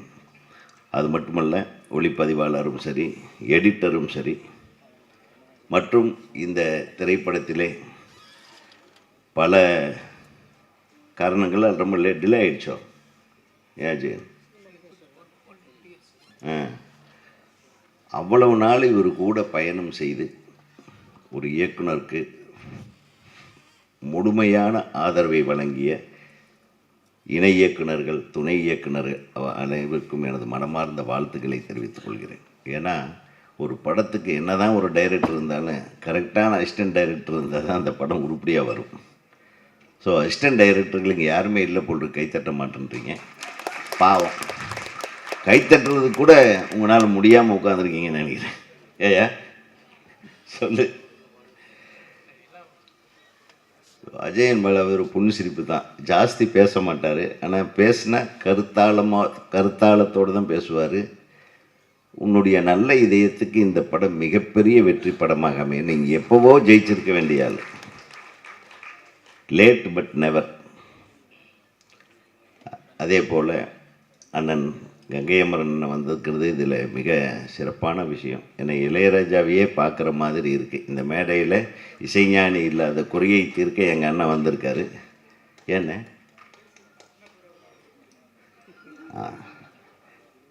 பேசக்கூடாதுன்றதுக்காக தான் சொல்கிறேன். அண்ணனை நான் வந்து 1963, 62 நினைக்கிறேன், மேட்டுப்பாளையத்தில் ஒரு பாட்டு கச்சேரி, வெள்ளிங்கிரின்னு ஒரு கேண்டிடேட் நிற்கிறாரு கம்யூனிஸ்ட் கட்சியில். நான் சின்ன பையன், என்னை எங்கள் அப்பா கூட்டிகிட்டு போகிறாரு. எதுக்குன்னா அந்த இசைக்கலைஞர்களுக்கு நீ தான் நூல் மாலை போடணும் அப்படின்னு. அங்கெல்லாம் தறிகள் ஜாஸ்தி, சிறுமுகை அந்த ஏரியாவிலெல்லாம் சிவப்பு கலரில் அந்த தறி நூல் அப்படியே எடுத்துக்கொண்டாந்து எல்லாத்துக்கும் மாலை போட சொன்னாங்க. அதில் யாருன்னே தெரியாது எனக்கு. அதுதான் பாவலர் வரதராஜன் அவர்களுடைய குழு. அந்த குழுவுக்கு 1963 நான் வந்து 6 வயசு பையனாக இருக்கும்போது மாலை போட்டிருக்கேன் இவருக்கு. அந்த மாலையினுடைய வெற்றின்னு ஸோ இது நிறைய கதைகள் இருக்குது. ஸோ ஒவ்வொருத்தர் அவங்க கதையை பேசினாங்க. நான் பேசினா கிட்டத்தட்ட 2-3 மணி நேரம் ஆகும்.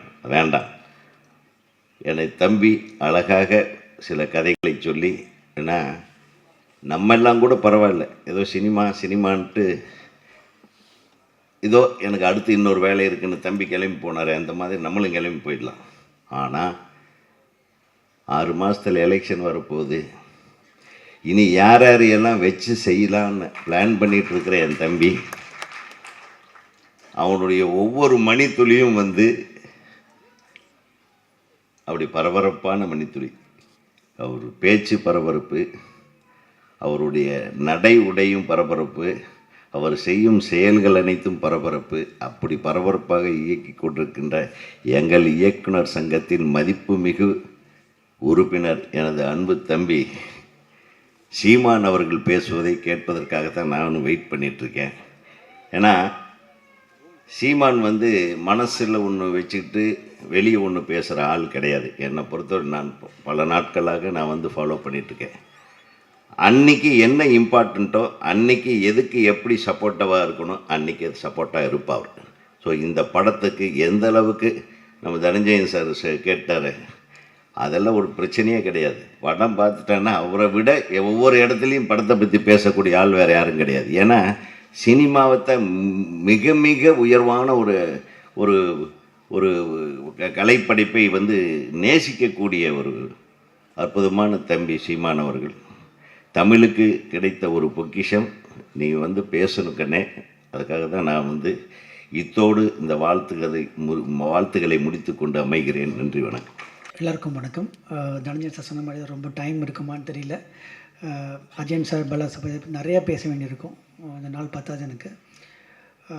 அவரோட அவ்வளோ அனுபவம் எனக்கு இருக்குது.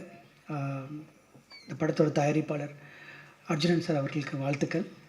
வரும்போது ரொம்ப ஷையாக என்ட்ரி ஆனாங்க, ஆனால் பேசும்போது அவ்வளோ பியூட்டிஃபுல்லாக பேசுனீங்க சார், வாழ்த்துக்கள். இந்த படம் வந்து அஜயன் பாலா சாரை பொறுத்த வரைக்கும் அவர் ஒரு மிக சிறந்த எழுத்தாளர், எல்லாருக்கும் தெரியும்.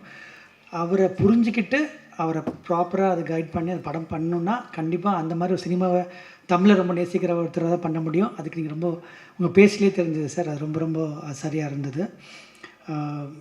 அஜயன் பாலா சாரை பற்றி எனக்கு சின்ன சின்ன விஷயங்கள் இப்போ நான் வருது. நான் முத்துக்குமார் வந்து மத்ராஸ் பட்டினம் நான் படம் பண்ணுன்னு சொல்லும்போது கதையை அவர்கிட்ட சொல்லிவிட்டு, இந்த படத்துக்கு இன்னும் கொஞ்சம் எனக்கு நிறைய டீட்டெயில்ஸ் வேணும், நான் வந்து எனக்கு 2 பேர் அனுப்புங்க அப்படின்னு சொல்லும்போது, யாராவது கொடுங்க டிஸ்கஷனுக்கு அப்படின்னு நான் முத்துக்குமார்கிட்ட கேட்கும்போது எனக்கு அஜயன் பாலா சார் ரெக்கமெண்ட் பண்ணார். 2008 தொடர்ந்த நட்பு அது. அப்போது சிங்கம் புலி சார் சொன்ன மாதிரி தான் நிறைய விஷயங்கள் சொல்லியிருக்காரு. சீமான் சார் வீட்டில் எப்படி இருப்பாங்க, உப்பு கறி எப்படி செய்வாங்க, ஸோ அந்த மாதிரி நிறைய விஷயங்கள் முத்துக்குமார் சார் எனக்கு ஷேர் பண்ணியிருக்காரு. அவர் சிங்கம் புலி சார் சொல்லும் போது எனக்கு அதெல்லாம் ஞாபகம் வந்தது. அப்போ அஜயன் பாலா சாரும் பிரபஞ்சன் சாரும் எனக்கு முத்துக்குமார் சார் அறிமுகப்படுத்தினார். நாங்கள் டிஸ்கஷன் வந்து ஒரு அந்தமான் போயிருந்தோம். அப்போ போய் நிறைய எனக்கு அப்போ தான் வந்து அவரோட நாலேஜை பார்த்து நான் ரொம்ப வியந்திருக்கேன். அவரோட சினிமா நாலேஜும் சரி, ஒரு இலக்கியம் சைடில் ஒரு நாலேஜும் சரி, ஒரு பொதுவாக ஒரு எனக்கு ரொம்ப ரொம்ப ஆச்சரியமாக இருக்கும். அன்றைக்கி தொடர்ந்த நட்பு இன்னும் வரைக்குமே வந்து ரொம்ப ரொம்ப ஸ்ட்ராங்காக என்னோடய எல்லா படங்களையும் சரி, நிறைய பேரோட எல்லா படங்களையும் சரி, அவரோட பங்கு ரொம்ப ரொம்ப பெருசு. அதுக்கு வந்து நான் ஃபஸ்ட்டு ரொம்ப நன்றி சொல்லிக்கணும் அஜயன் பாலா சாருக்கு. அவரோட நட்பு ஏன் ரொம்ப சிறப்புன்னா, ஒரு டிஸ்கஷன் வரும்போது கண்டிப்பாக வந்து ஒரு நிறைய டைமென்ஷன்ஸ் வரும். அப்போ வந்து நம்ம வந்து எல்லாமே வந்து சிலது ஒத்துப்போம், சிலது ஒத்துக்க மாட்டோம்.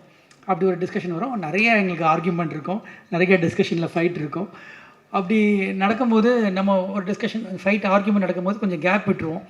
கொஞ்ச நேரம் கழித்து நம்ம வருவோம், வந்துட்டு சொல்லுவோம் இந்த மாதிரி வந்து சார் கரெக்ட் சார், நம்ம கொஞ்சம் கரெக்ட் பண்ணிடலாம், இந்த சீனை கரெக்ட் பண்ணிடலாம் அப்படின்னு சொல்லும்போது நம்ம அவரை சரி அவர் அந்த சண்டையை நம்ம சரி பண்ண ட்ரை பண்ணுவோம். ஆனால் அவர் மாறவே மாட்டார். நான் சொன்னதான் கரெக்டு, நீங்கள் வந்து நான் ஒத்துக்க முடியாது, உங்களை ப்ளீஸ் பண்ணலாம் முடியாதுன்னுவார். அந்த ஆனஸ்டி தான் எனக்கு ரொம்ப ரொம்ப அந்த பிடிச்ச ஒரு ஆனஸ்டி அஜயன் பாலா சார்கிட்ட. அதனால தான் அந்த நட்பு வந்து இவ்வளோ வருஷம் தொடர்ந்தது. அவர் வந்து ஒரு ரொம்ப ரொம்ப உண்மைக்கு ரொம்ப நெருக்கமான ஒரு பர்சன். தனஞ்சயன் சார் சொன்ன மாதிரி தான் எங்களோட ட்ராவல் ரொம்ப ரொம்ப பெருசு. என்னோடய வெற்றியில் பல பங்கு அவருக்கு இருக்குது. இந்த படத்தோட பியூட்டி என்னென்னா, இதோட டெக்னீஷியன்ஸ் தான் சொல்லணும். நம்ம செலியன் சார், ராஜா சார், அவரை பற்றி மிஷ்கின் சார் நிறைய பேசிட்டாங்க. அதனால் வந்து நம்ம எல்லாருமே பார்த்து ஒரு அட்மையர் பண்ணுற ஒரு தமிழ் சினிமாவின் பொக்கிஷம் அவர்.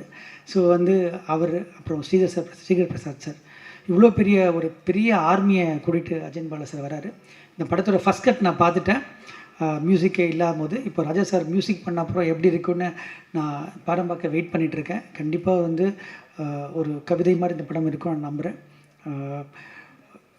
அஜயன் பாலா சார் நிறைய உங்களுக்கு பிளெஸ்ஸிங் இருக்குது. ஆனால் இன்றைக்கி முக்கியமான பிளெஸ்ஸிங் பார்க்குறது என்னென்னா, அகிலா அம்மா வந்தது தான், அப்படி தான் நான் நினைக்கிறேன். ஏன்னா வந்து நம்ம நிறைய சந்தர்ப்பத்தில் நிறைய ஃபங்க்ஷனுக்கு அவங்கள நம்ம கேட்டிருக்கோம், அவங்க வர முடியல. இந்த ஃபங்க்ஷனுக்கு அவங்க வந்தது தான் ஒரு மிக மிக சிறப்பான ஒரு தருணம் நான் நினைக்கிறேன். உங்களுக்கு கடவுள் எல்லா பிளெஸ்ஸிங் கொடுக்கணும். இந்த படம் வந்து எல்லோரும் சொன்ன மாதிரி எப்பயோ படம் பண்ண வேண்டிய ஒரு பர்சன் தான் அஜயன் பாலா சார். இன்றைக்கி வந்து அது நடந்திருக்கு. எங்கள் எல்லாருக்குமே ரொம்ப ரொம்ப சந்தோஷம். இதை தொடரணும் சார், நீங்கள் நிறைய படங்கள் பண்ணணும். வாழ்த்துக்கள். நன்றி. தேங்க்யூ. வணக்கம். எல்லாம் நல்லா இருக்கீங்களா? எப்படி இருக்கீங்க? 9 மணிக்கு ஆடியோ ஃபங்க்ஷன் அப்படின்னு சொன்னாங்க. அது தமிழ் சினிமாவில் நடக்குமா? அப்படி கொஞ்சம் கொஞ்சம் சுகர் மாத்திரையெல்லாம் போட்டுட்டு ஒரு 11-12 தான் நடக்கும்.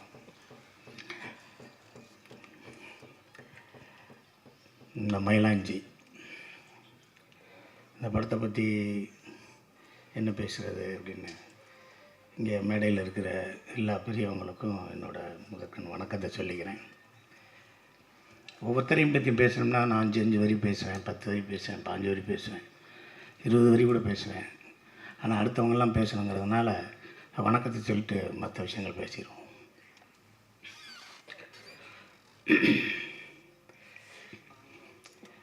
இது இந்த படத்தின் தயாரிப்பாளர் டாக்டர் அர்ஜுன் அவர்கள் என்னோட மாமா. பிரசாத்தில் ஆரம்பித்தது இப்போ தேட்டர் கமலா தேட்டர் வரைக்கும் வந்துருச்சு. வாழ்த்துக்கள் மாமா.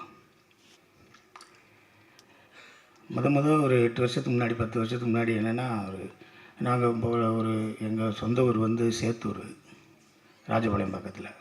அங்கே எங்கள் தாத்தாவோட அப்பா காலத்திலே நாங்கள் புலம்பெயர்ந்து அங்கே சரியாக மழையெல்லாம் பெய்ய மாட்டேன்னு சொல்லிட்டு தேனி பக்கத்தில் பெரியவளத்தில் வந்து செட்டில் ஆகிட்டோம். மழை பெஞ்சாலும் பெய்யாட்டியும் நான் அந்த ஊரில் தான் இருப்பேன்னு சொல்லி அவங்க தாத்தா அவங்க அப்பாவோட சேத்தூரில் இருந்தார். அவங்க அப்பா தமிழ்நாடு டிரான்ஸ்போர்ட் கார்பரேஷனில் ஒரு டிரைவர். எங்கள் அப்பா தமிழ்நாடு டிரான்ஸ்போர்ட் கார்பரேஷனில் ஒரு கண்டக்டர். எங்கள் தாத்தா அதே டிரான்ஸ்போர்ட் கார்பரேஷனில் டிரைவரு. எங்கள் சித்தப்பா எலக்ட்ரீஷியனு. எங்கள் இன்னொரு சித்தப்பா அவர் வந்து ஃபோர்மேன். நாங்கள் ஒரு 4 பஸ் வச்சுருந்தோம். அதை வந்து டிவிஎஸ் கொடுத்தோம். டிவிஎஸ் தமிழ்நாடு எடுத்துருச்சு. அதனால் அவங்க கொண்டு போய் தமிழ்நாட்டில் இவங்க இந்த பஸ்ஸை கொடுத்துருக்காங்க, அதனால் அவங்களுக்கு வேலையை போட்டாங்க அப்படின்னு சொல்லி டிவிஎஸ் ரெக்கமெண்ட் பண்ணி அப்படியே தமிழ்நாடு கார்பரேஷனில் அந்த பஸ்ஸில் இருந்தோம். ஒரு சாதாரண டிரைவரோட பையன் பயங்கரமாக படித்து மதுரை மெடிக்கல் காலேஜில் சேர்ந்து ஒரு டாக்டர் ஆகி நான் அந்த ஊரில் தான் இருப்பேன். இந்த 10 ரூபா டாக்டர், 5 ரூபா டாக்டரு, 20 ரூபா டாக்டர்னு சொல்லுவோம்ல, அது மாதிரி டாக்டர் அர்ஜுன் சார். நீங்கள் காசே இல்லாமல் கூட நம்பிக்கையாக நீங்கள் போகலாம். ஒரு பெட்டு இருக்கும், படுத்துக்கலாம். எப்போ வேணாலும் மருந்து விடுவார், எப்போ வேணாலும் சாமி விடுவார், எப்போ வேணாலும் மருந்து கொடுப்பார். அவர் கோயிலுக்கு போனதாக சரித்திரமே கிடையாது. சாமியை பற்றி பேசின சரித்திரமே கிடையாது. அப்பா, அம்மா, பாரதியார், வள்ளுவர், அவ்வளோதான். கம்பர்.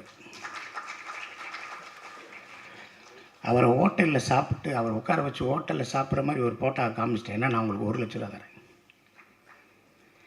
இப்போ கீழே வச்சுருக்க தண்ணி எடுத்து அவர் 1 மடக்கு குடிச்சிட்டாருன்னா உங்களுக்கு 2 லட்ச ரூபா தரேன்.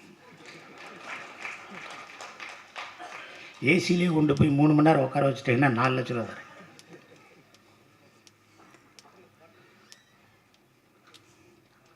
எதுவுமே ஒரு சாதாரண மனிதனை மாதிரி ஒரு சாதாரண மனிதனே கிடையாது.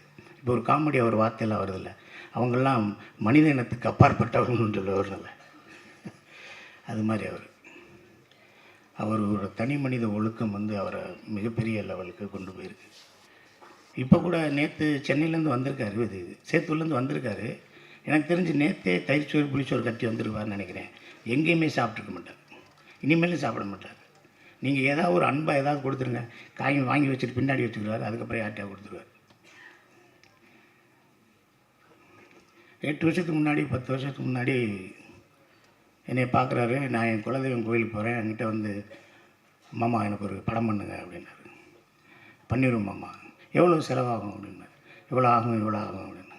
சரி மாமா பண்ணிடலாம். கையில் எங்கள் மாமா என்கிட்ட ஒரு கதை சொல்லுவார். மாமா இந்த கதை வந்து அப்படி இருக்கு மாமா, இப்படி இருக்குன்னு 4 வருஷமாக பேசுகிறோம். இல்லை மாப்பிள்ள, அது வந்து கண்ணை பார்க்குது, காதை பார்க்குது, மூக்கை பார்க்குது, காலை பார்க்குறான், அப்படியே பின்னாடி தான் பார்க்குறேன், ஆனால் மூஞ்சியை பார்க்கல மாப்பிள்ள. மாமா ரொம்ப குழப்பறீங்க மாமா என்னைய.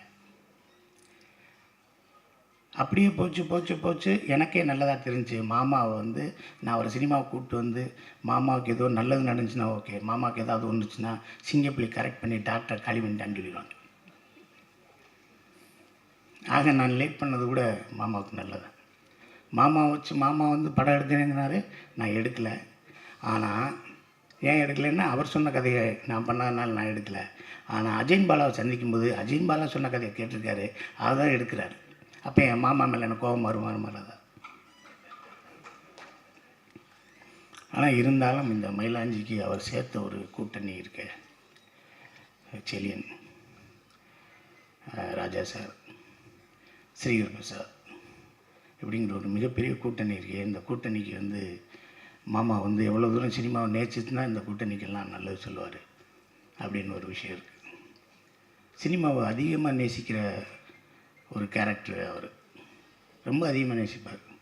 நான் அவரை பார்த்தேன்னா, மாமா மண்டவலிக்கு என்ன மருந்து கொடுக்குறைய, கை கால் வலுப்புக்கு என்ன செய்கிறது, தூக்கம் இல்லைன்னா என்ன செய்யலாம், தண்ணி அடிக்காமல் இருக்க என்ன செய்கிறது, அப்படி இப்படிலாம் நம்ம கேட்போம்.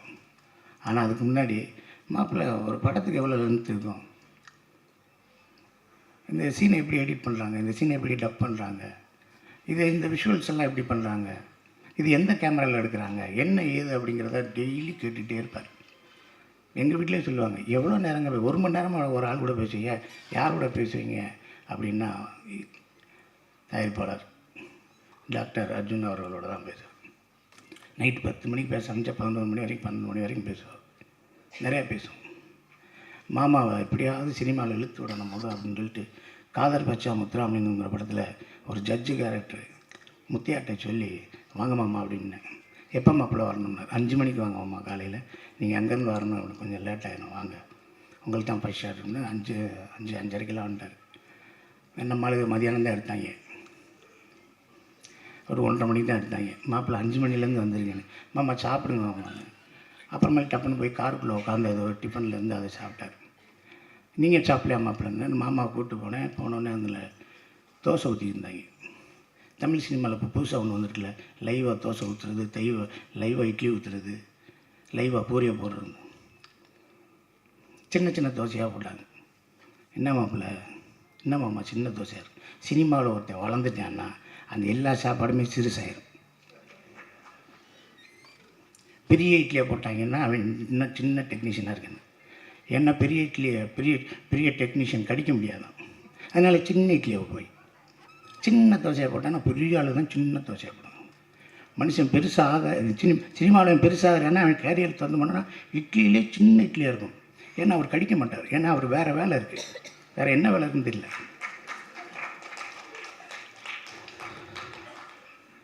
போன உடனே தோசை ஊற்றிருந்தாங்க, ஒரு தோசை ஊற்றுங்கண்ணே, தோசை ஊற்றுனாங்க. அப்புறம் இன்னொரு லைட்மேன் வந்தார், அண்ணே ஒரு வெள்ளைக்கருவு மட்டும் ஊற்றி ஒரு தோசையை போடுங்கன்னாங்க.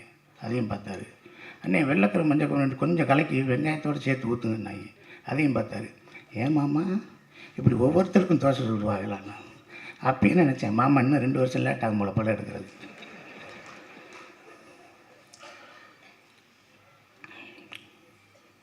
அப்புறம் எங்கள் மாமா வந்து 2 மணி நேரம் பேசுவார். மீட்டிங்லாம் பேசினாலும் 2 மணி நேரம் பேசுவார். என்னைய விவேக், சினேகனை, லிங்கசாமி சார் எல்லாத்தையும் கூப்பிட்டு கம்பர் திருவிழா, பாரதி திருவிழா, வள்ளுவர் திருவிழான்னு சொல்லி அடித்து நொறுக்குவார். ராஜபாளையம் சேத்தூர் விருதுநகரிலே கல்லைக்கு எடுப்பார். ஒரு 1.5 கிலோமீட்டர் கொட்டடிச்சு இழுத்துட்டு போவார். டங்கடா டக்கடா டங்கடா டக்கடா டங்கடா டக்கடான்னு. மாமா வேர்க்குது மாமா, இருந்தாலும் பரவாயில்ல வாங்க மாப்பிள்ள அப்படின்னு சொல்லி இழுத்துட்டு போய் பெரிய மீட்டிங்கை போட்டு தாய் தந்தையர்களை பேச வச்சு, அதை வச்சு இதை வச்சு எம்பி எம்எல்ஏ எல்லாம் கூப்பிட்டு பெருசாக பண்ணிடுவார். ஆனால் எங்கள் மாமாட்ட ஆரியாவை பார்த்து இன்னும் ரெண்டு தடவை வாய்தாக்கு வரலன்னு வச்சுக்க, உன்னை எதுக்கு உள்ளே வைப்பேன், உன்னை எதுக்கு உள்ளே வச்சுருவேன் தெரியுமா அப்படின்னு சொல்லணும். மாமா திணறி வேர்த்து விறுவிறுத்து தனியாக போய் அழுது கதவை போட்டி சிரித்து, மாப்பிள்ளை நான் இப்படியே கிளம்பிடுறேன், பைபாஸில் இந்த பக்கம் போயிடுறேன், இல்லை சர்வீஸ் ரோட்டில் ஏறலைன்னு சொல்லி அவரை சமாதானப்படுத்திப்பேன். இந்த படம் அவருக்கு வந்து எங்கள் செல்லியன் சார் சொன்ன மாதிரி அர்ஜுனன் பேர் 10 அர்ஜுனன் பேர் 10ங்கிற மாதிரி. மாமா எல்லா விஷயங்களுமே கஷ்டமான விஷயங்கள், எல்லாமே கஷ்டமான விஷயங்கள், எதுவுமே ஈஸி இல்லையா உங்களுக்கு தெரியாதா? வந்தோடனே ஒரு ஆளுக்கு ஒரு ஊசி போட்டு எல்லாம் காமிச்சிங்க, கொஞ்சம் எரியா 4 நாள் எரியா, 2 ஊசியை போடியா, பேசாமல் எரியா, கைக்கால் கட்டுப்படியா, ஒரு நாள் கஞ்சி குடியா, ஒரு நாள் பார்லி அரிசி போடியா அப்படின்னு சொல்லித்தானே நீங்கள் சௌகரியப்படுத்துனீங்க. அதே மாதிரி தான் மாமா நீங்கள் வந்து கொடுது வறுமை கொடுது, இளமையில் வறுமை கொடுதுன்னு ஒன்று இருக்குல்ல, அது மாதிரி நீங்கள் முதல் படத்திலே இவ்வளோ சிரமப்பட்டிருந்தாலும் அதை உங்களை மிகப்பெரிய பக்குவப்படுத்தும். இந்த உட்காந்துருக்கார கங்கைமரன் சார், அவங்க படாத கஷ்டமா? இந்த என் சகோதரர் இருக்கார் மிஸ்கின் சார், அவர் படாத கஷ்டமா? அந்த ஐஏஎஸ் எல்லாம் அவர் எப்படி படித்தார்னே தெரியல. அவரை நீ எனக்கு அறிமுகப்படுத்தி வச்சுக்க. அவரை கொரோனா காலத்தில் நான் படுத்தின பாடு உங்களுக்கு தெரியுமா? அவர் படுத்தின பாடு தெரியுமா உங்களுக்கு? எவனோ ஒரு டிஜிபிட்ட என்னென்ன கேட்பான். நான் ஃபோன் பண்ணி கேட்டு, அர்ஜுனன் சார் மறுமையாக பேசுகிறேன் சிங்கப்பிள்ளைன்னு, சொல்லுங்கள் என்ன செய்றீங்கண்ணே? அது கிடைக்குமாண்ணே? ஷாக்காயிட்டார். சிங்கப்பிள்ளையாக பேசுகிறது நானே தான். இது இந்த வாய்ஸை கூட ரெக்கார்ட் பண்ணி வீட்டுக்கு அனுப்புங்க, அவர் வாய்ஸான்னு செக் பண்ணிக்கோங்கண்ணா. என்னை சென்னையில் வேலை பார்க்க விடுங்க, காவல்துறையில் லாண்ட் ஆர்டரில் இருக்கேன்னாரு. அவரை விடவே இல்லையா? என் நம்பரை பிளாக் பண்ணுற வரைக்கும் அவரை டிஸ்டர்ப் பண்ணி படித்து எடுத்து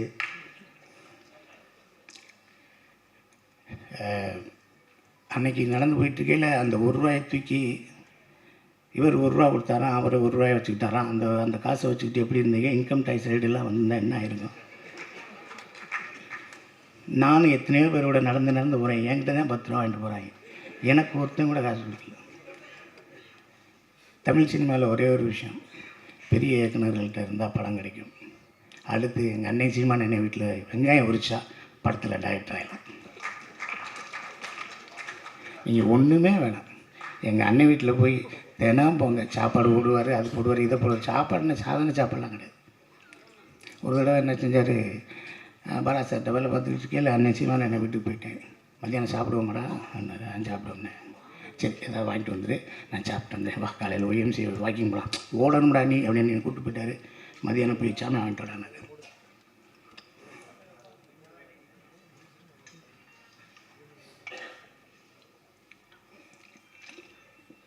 நான் போய் கடைக்கு போய் 1 கிலோ அரிசி, 2 ₹10 பாக்கெட்டு தயிர் பாக்கெட்டு, ஒரு 4 முட்டை, ஒரு 1/4 கிலோ வெங்காயம், ஒரு 200 சிக்கன் வாங்கிட்டு வந்து அண்ணே அண்ணே சமைக்கலாம்னே. ஏடா தம்பி நீ இப்படி லூஸ் பேலாக இருக்க? இப்போ 11 மணிக்கு வந்துடுவாங்கடா தம்பியெல்லாம், போடா முதல் நான் சொல்கிறத எழுதுறான்னு. ஒரு 60 முட்டை,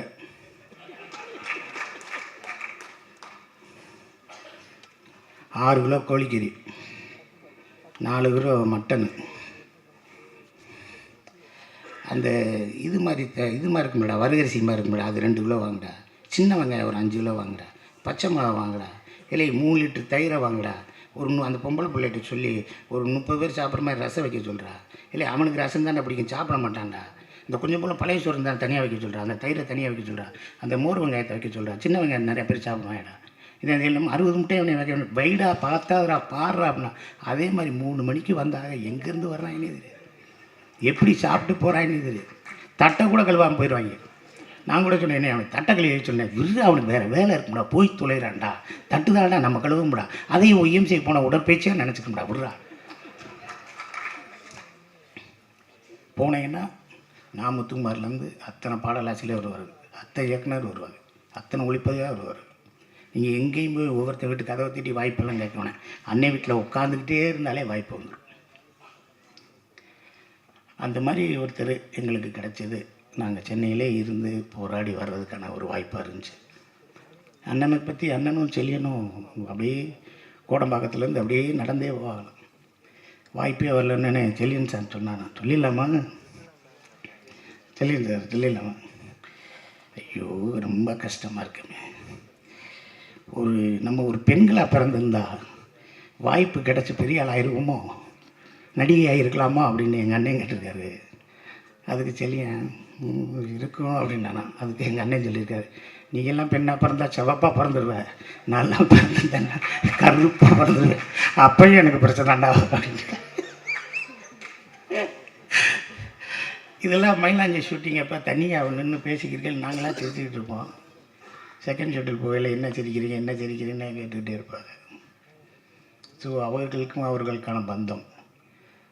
ஒரே அறையில் ஒரு நாள் 10 நாள் பேசலாம், 20 நாள் பேசலாம், 2 மாதம் பேசலாம், 3 மாதம் பேசலாம். 4 வருஷம் 5 வருஷம் 6 வருஷம் பேச முடியுமா? எங்கள் அண்ணன் சீமான் அண்ணன், Seliyan sir, director Bala sir, Arthur Wilson, Jeyamohan, Ramakrishnan, இப்படியே உட்காந்து பேசிக்கிட்டே இருப்போம். 100 படம் பார்த்து ஒரு நல்ல படம் எடுக்க முடியாது. ஒரு படத்தை 100 தடவை பார்க்கணும்டான்னு எங்கள் அண்ணன் தான் சொல்லுவார். ஓடுன ஒரு நல்ல படத்தை 100 தடவை பாடுறா, நல்ல படத்தை பாடுறா. நீ இங்கே அந்த ஃபெஸ்டிவல் போகிறது, அந்த ஃபெஸ்டிவல் தூக்கி எறியல. ஒரு படம் பாடுறா. உலகத்தில் சத்யஜித், ஜேம்ஸ் காமரூன், அவன் இவன்லாம் சொல்லாதடா. இந்த பக்கத்தில் உட்காந்துருக்கேன்டா தம்பி பாலா பேரை சொல்கிறா, பாலுமேந்திர சார் பேரை சொல்கிறா, பீம்சின் பேரை சொல்கிறா, பால் நீலகண்டன் பேரை சொல்கிறா, இல்லை டைரக்டர்டா, பெரிய டைரக்டர்டா எம்ஜிஆர் பேரை சொல்கிறா. அப்படி தான் சொல்லுவார். அது போட்டதுக்குரிய இத்தனை பேர் இருக்காங்க. கங்கையரமன் சார் என் படத்தில், ரெட்டு படத்தில், அஜித் படத்தில் நடிக்க சொல்லி அவர்கிட்ட போய் கேட்டேன். அவர் நான் ஆஃபீஸ்க்கே வரேன்ப்பா அப்படின்னாரு. ஆஃபீஸில் வந்தேன், கதையெல்லாம் சொன்னேன். எப்படிப்பா நான் பண்ணிடுவேனா வச்சிருவேனா அப்படின்னாரு. நீங்கள் பண்ணாலும் பண்ணாட்டியும் உங்களை பண்ண வச்சுருவேன் சார்னு. அது ஏதோ டேட்டு பிரச்சனை, அதனால் பண்ண முடியாமல் போச்சு. எங்கள் அண்ணன், சாரி என் சகோதரன், என் மூத்தவர், மதிப்புக்குரிய போற்றுதலுக்குரிய மிஸ்கின் சார், நான் 12 மணிக்கு ஐ லவ் யூ சொல்கிற ஒரே ஆள் அவர் தான். கேட்பார், என்ன சாப்பிட்ட அதை மட்டும் சொல்லும்பார். இல்லைடா 12:30 மணிக்கு பேசுகிறீங்களே அதை அப்படிம்பார். என்றைக்காவது ஒரு இடத்துல போய் கற்றுக்கலாம் அப்படின்னு போகும்ல, அது மிஸ்கின் சார்ட்ட இருக்கும். நான் சைக்கோவில் பண்ணேன். ஒரு சைக்கோவில் அந்த த்ரில்லர் கேரக்டரை விரட்டி போகையில், என்னை காரை விட்டு இறங்க போகையில் ஒரு சின்ன சீக்வன்ஸ் சைலண்ட்டாக இருக்கும்.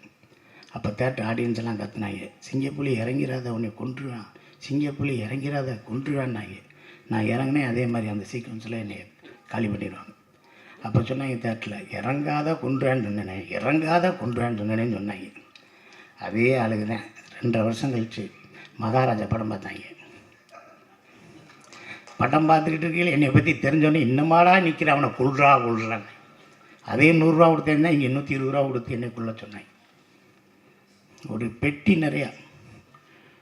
நிறையா கோயம்புத்தூரில் இருக்க எல்லா மாலுக்கும் கூப்பிட்டு போகிறார். இந்த கேப் உனக்கு பிடிக்குதா, உனக்கு பிடிக்குதான்னு 10 கேப் வாங்குறாரு. அந்த கேப்பு மொத்தமே ஒரு 5000 ரூபா ஆயிடுச்சு. கோட் வாங்குறாரு, ஷர்ட் வாங்குறாரு, ஷூ வாங்குறாரு. இல்லை பேசாமங்க, உங்களை நான் அழகாக காட்ட போகிறேன்னாரு. அதில் வெற்றி பெற்றாரா சரியான எனக்கு தெரியல. நம்ம அழகாக இருந்தால் தானே இருக்கும். ஆனால் என்னை வச்சு அந்த சைக்கோ படத்தில் ஒரு நல்ல கேரக்டர் விட்டார். தினமும் ஷூட்டிங் முடிஞ்சோடனே சிங்கப்புலி அண்ணன் ஒரு கை தட்டுங்க அப்படின்னாரு. ஷூட்டிங் முடிஞ்சோடனே நான் இன்றைக்கி உங்களுக்கு முடிஞ்சிச்சுன்னே போயிட்டு வாங்கினேன் நல்லபடியாக. போய் ஏறினேன், காஸ்டியூமர் ஒரு பெட்டியோடு வர, பெரிய பெட்டியோடு. நான் போட்டிருந்த பேண்ட்டு, சட்டை, டிஷர்ட்டு, ஷார்ட்ஸு, கீட்ஸு, கேப்பு, இப்போ எல்லாத்தையும் வச்சு அண்ணன் உங்களுக்கு கொண்டு போய் சொன்னார்னாரு. இல்லை சார், ப்ரொடக்ஷன் ஹவுஸ் ஆரம்பிச்சிட்டாரு, அவருக்கு நிறைய தேவைப்படும், அவரை வச்சுக்கிற சொல்லுங்கள். எனக்கு வேணாம், ஒரு அடையாளத்துக்கு 2 சட்டை எடுத்துருவேன். இல்லை சார், அவர்கிட்ட பேச முடியாது சார், காரில் ஏறி போயிட்டே இருங்க. இந்த ஒவ்வொரு நிகழ்வுகள் தான் நம்மளை சினிமாவில் இன்னமும் இருக்க செய்யுது. இந்த படத்தை எடுத்த தயாரிப்பாளர் அர்ஜுன் சார் அவர்களுக்கு, எங்கள் மாமா அவர்களுக்கும் எல்லாருக்கும் நான் நன்றியே சொல்லிக்கிறேன். லால்குடி இளையராஜா இந்த படத்தில், நாடு படத்தில் வேலை பார்த்தோம், இந்த படத்தில் வேலை பார்த்தோம். எனக்கு தெரிஞ்சு லால்குடி இளையராஜா வந்து நேர்மையின் மறுவுருவம். ஏதாவது ஒரு விஷயத்தை சொல்லி அந்த செட்டை போடுங்க, இந்த செட்டை போடுங்கன்னா, இந்த செட்டுக்கு இவ்வளோ தான் ஆகும், நீங்களே வந்து செலவழிங்க, நீங்களே பார்த்துங்க, எனக்கு 5 பைசா தேவையில்லை அப்படின்னு சொல்லக்கூடிய ஒரு மிகப்பெரிய ஆள். எங்கள் அண்ணன் தனஞ்சய அண்ணன், ஆர் விஜயகுமார் சார் அவர்களுக்கும், பேரரசு அவர்களுக்கும், எல்லாருக்கும், அம்மா அவர்களுக்கும் எல்லாருக்கும் நன்றியை சொல்லிக்கிறேன். இந்த படத்தை ஊடகவியல் எல்லோரும் சேர்ந்து ஒரு நல்ல நிலைக்கு, ஒரு உன்னதமான ஒரு விஷயமாக கொண்டு போங்க. எழுத்தாளர் கல்கி சொன்ன மாதிரி ஒரு நல்ல விஷயத்தை எல்லாரும் பார்க்கணுங்கிறதுக்காக நல்லபடியாக எழுதுங்க. ஒரு கெட்ட விஷயத்தை எல்லாருக்கும் போய் சேரக்கூடாதுங்கிறதுக்காக அதுக்கு பொங்கி எழுந்து கூட தவற சுட்டி காட்டுங்க என்று சொல்லி இந்த வாய்ப்புக்கு நன்றி கூறி அமர்கிறேன். நன்றி, வணக்கம். காலை வணக்கம். பேரன்புக்குரிய என்னோட அஜயன் பாலா. நான் சினிமாவுக்கு வரும்போது என்னுடைய சினிமா அறிவை உரசி பார்க்குறதுக்கு சில நண்பர்கள் இருப்பாங்க. ஒரு பயங்கர ஒரு கண்டென்ட்டிவான கான்வர்சேஷன் பண்ணணுன்னா ரொம்ப சில பேர், வெற்றிமாறன்,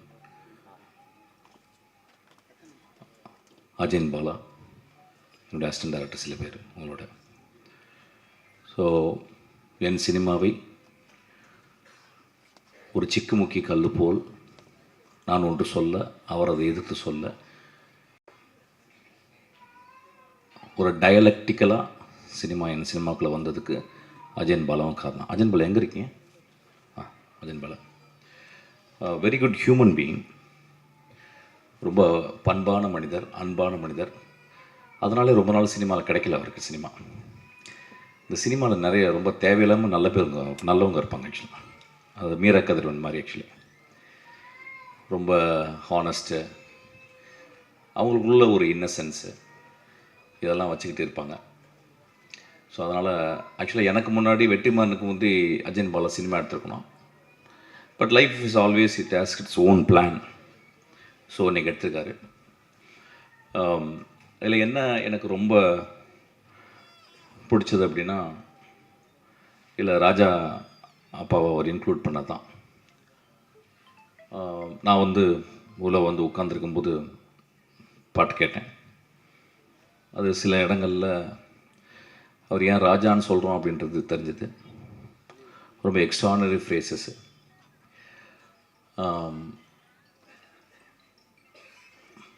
செலியன் எப்பயுமே சொல்லுவார், நாங்கள் சினிமா ட்ரை பண்ணும்போது ஒரு பெரிய பானையில் தான் சாப்பாடாக்கி நாங்கள் 1 மணிக்கு வருவோம் பசியோடு. நாங்கள் பசியோடு 1 மணிக்கெல்லாம் படுத்துருவோம். ஒரு 1:30 மணிக்கு எட்டி உதச்சி எழுப்பி டேய் சமைங்கடான்னு சொல்லுவார் எங்கள் அண்ணான்னு சொல்லிட்டு கண்கலங்க சீமன் சார் பற்றி பேசியிருக்காரு. ரொம்ப சந்தோஷம் சார், ரொம்ப நன்றி சார்.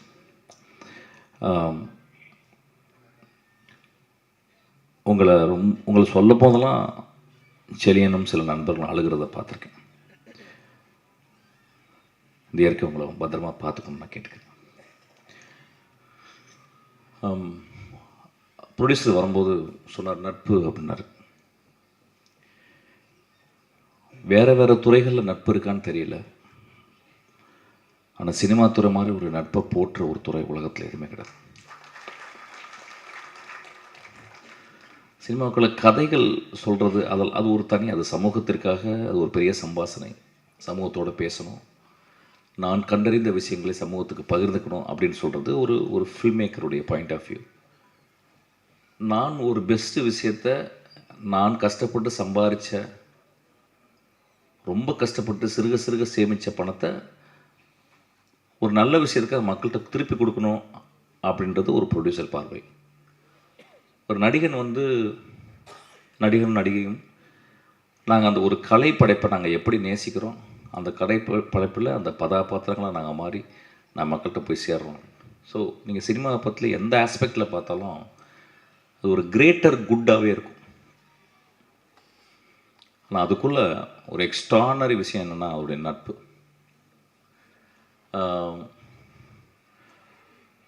எவ்வளோ பிரச்சனைகள் இருக்கும், நம்ம வெளியே உட்காந்து காசிப் பேசிடுவோம், அவனை பிடிக்காதுன்னு சொல்லிடுவோம், இல்லை ஒரு மேடையில் விமர்சிச்சிருவோம். ஆனால் அவங்களுடைய ஒர்க்கை அந்த நட்பு எப்பயுமே விட்டு கொடுக்காது. அவங்க அதை சிலாகிச்சு தான் பேசுவாங்க. எனக்கு அவர் பிடிக்காதுப்பா, ஆனால் அவன் பயங்கரமான ஃபில்ம் மேக்கர் அப்படின்றாங்க. எனக்கு அவர் பிடிக்காதுப்பா, ஆனால் நல்ல படம் மட்டும் எடுப்பான்னு சொல்லுவாங்க. ஸோ சினிமா ஒரு பெரிய நட்பு சமுத்திரம் தான் அது. எனக்கும் அஜயன் பாலாவுக்கும் அந்த மாதிரி நட்பு தொடர்ந்துக்கிட்டே இருக்குது. அப்படி ஒரு நட்பு இருக்கிறதுனால தான் வெற்றிமாறன் அஜயன் பாலாவை கூடவே வச்சுக்கிட்டு வெற்றிமாறன் திறந்த அந்த நூலகத்துக்கு ஒரு படிப்பாளியும் ஒரு பண்பாளனையும் ஒரு உண்மையாக இருக்கிற ஒரு மனிதனையும் அதை பார்த்துக்க சொல்லி வெற்றி அஜயன் பாலாவுடைய வாழ்க்கையில் மிக முக்கியமான ஒரு பொறுப்புன்னு நினைக்கிறேன் ஆக்சுவலாக. ஸோ இந்த திரைப்படம் ரொம்ப முக்கியமான திரைப்படம். அப்பா வந்திருக்காரு, கங்கைமன் அப்பா. நான் அவர் தான் ரீசெண்டாக அவர் கூட ஒரு முழு நாள் அவர் கூட இருந்த ஒரு பேரனுபவம் எனக்கு கிடச்சிது. ஒரு பெரிய polymath. I think name anything in cinema I would have done. அவருடைய நட்பு கிடச்சது எனக்கு பெரிய இந்த இயற்கை நான் கொடுத்த வரேன்னு நினைக்கிறேன். அப்புறம் இங்கே பேசும்போது ப்ரொடியூசர் சார் பேசினார், ஒரு மனநல மருத்துவராக பேசினார். ஒரு கதாசிரியனும் ஒரு சமூகத்தின் மனநல மருத்துவம் தான். ஒரு சினிமா எதுக்கு பார்க்குறோம் அப்படின்னா, ஒரு நல்ல ஃபில்ம் மேக்கர் ஒரு நல்ல கதை ஒரு தெரப்பி. கதைகள் எதுக்காக சொல்லப்படுது அப்படின்னா, ஒரு சமூகத்திற்கு தெரப்பி. எப்படி இருக்கணும், எப்படி இருக்கக்கூடாது, எப்படி வாழணும், எப்படி பிரச்சனைகள் வரும்போது அதுலேருந்து கலண்டு வரணும் அப்படின்றத ஒரு சமூகத்திற்காக ஒரு எழுத்தாளன் தன் வாழ்நாளை மறந்து யோசிச்சுக்கிட்டே இருக்கான். நிறைய பேர் சில காரணங்களில் குடிக்குள்ளே போய் ஒளிஞ்சிருவாங்க. அதுக்குள்ள கூட அதுதான். ஏன்னா அந்த கவனம் அதுக்குள்ளேயே இருக்கணும் அது அப்படின்ற மாதிரி கூட சில டைம் தன்னை மாய்ச்சிக்கிட்டு சமூகத்திற்காக ஒரு தெரப்பிஸ்ட்டு வாழ்க்கை என்றைக்குமே சந்தோஷமாக இருந்ததே கிடையாது. அது ஸ்டார்ட் ஃப்ரம் ஃப்ராய்டே எடுத்துக்கிட்டால் கூட, லக்கானை எடுத்துக்கிட்டால் கூட யாருடைய ஒரு கிரேட் தெரப்பிஸ்ட் வந்து ஹாப்பியாக இருந்ததில்லை. ஏன்னா அந்த ஹாப்பினஸ் எல்லாம் எப்படி சமூகம் ஹாப்பியாக இருக்குன்றதுக்காக அவன் தன் வாழ்நாளில் ஒரு மெழுகுபத்தி போல் எரிச்சுக்கிட்டு அவன் வந்து சமூகத்தை பத்திரமா பார்த்துக்கிறான். ஸோ நீங்கள் இந்த படத்துக்கு ப்ரொடியூசராக வந்தது, it is not an irony sir, it is a very beautiful circumstances. இது வந்து ஒரு எக்ஸ்ட்ரானரி ஒரு ஈவெண்ட்டு. அப்போ நான் இப்போ ஒரு படத்தை பார்க்கும்போது, இப்போ 30 வருஷம் சினிமாவில் இருந்த பிறகு ஒரு விஷயத்தை நான் கொஞ்சம் கொஞ்சமாக புரிஞ்சுக்கிறேன். அதையும் நான் என் அசிஸ்டன்ட் டேரக்டரை சொல்லிக்கிறேன். நேற்று கூட அதை பற்றி பேசினேன். அதை நான் பகிர்ந்துக்கணும்னு ஆசைப்பட்றேன். Future cinema film makers are people who want to invest their time and money in cinema. Triangle தெரியும் எல்லோரும், முக்கோணம். அந்த முக்கோணத்தில் 5 வகையான முக்கோணங்கள் இருக்குது. ஐசாஸ்லஸ் ட்ரையாங்கிள் அப்படி இப்படி நிறையா இருக்குது. அதில் ஈக்குலேட்ரல் ட்ரையாங்கிள் ஒன்று இருக்குது. அதாவது 3 பக்கமும் ஒரே அளவு உள்ள ட்ரையாங்கிள் 3 பக்கமும். ஒரு சினிமான்றது ஒரு ஈக்குலேட்ரல் ட்ரையாங்கிள்னு நான் நினைக்கிறேன். ஒரு சினிமா விஷன்லேருந்து ஆரம்பிக்குது. ஒரு கலை எப்படி இருக்கணும் அப்படின்ற ஒரு விஷன், அதுதான் கதாசிரியன், அவங்க கூட இருக்க அசிஸ்டன்ட் டைரக்டர் எல்லாமே. அதுக்கப்புறம் அந்த சினிமா அது ஆர்ட்டு. அதுக்கப்புறம் சினிமா ரைட் டெக்னீஷியன்ஸ்கிட்ட சூஸ் பண்ணுறோம். அந்த விஷனை வந்து எப்படி அதை வந்து உருவாக்குறது அப்படின்றது ரைட் டெக்னீஷியன். செலியன் போன்ற, இல்லை லால்குடி சிவாஜி இளையராஜா போல், அல்லது வந்து ஸ்ரீகர் பிரசாத் போல், இளையராஜா போல் ஒரு டெக்னீஷியன்ட்ட கொடுக்குறோம். அந்த செகண்ட் அந்த ட்ரையாங்கிளுடைய பக்கம் வந்து கிராஃப்ட்டு. அந்த 3வது பக்கம் இந்த 2ஐயும் பாசிபிள் ஆக்குற ப்ரொடியூசர்ஸ். அதாவது தான் கஷ்டப்பட்டு சம்பாதிச்ச பணம். ஒரு சினிமா அந்த 3 பக்கமும் சரியான முறையில் இருக்கணும். கலைப்படைப்பு மட்டுமே முதன்மையாக இருந்து அது போனால் அது ஒரு ஆர்ட் சினிமா ஆகிடும். அது பாராட்டப்படும். ஆனால் வந்து அது அந்த தேவையை வந்து அது வந்து அந்த அந்த 2 பக்கம் இருக்க தேவையை அது பூர்த்தி செய்யதில்லை. கிராஃப்ட் மட்டுமே இருக்கும் பட்சத்தில் அது வந்து அடுத்த 2 பக்கங்களும் தேவையில்லாமல் போயிடுது. வெறும் வணிகம் மட்டுமே இருக்கும் பட்சத்தில் அது ஒரு நாளாந்திர படைப்பாக மாறுகிறது. இந்த 3 பக்கங்களும் அது சரியாக இருக்கும்போது அது ஒரு எக்ஸ்ட்ரானரி படமாக அது மாறுது.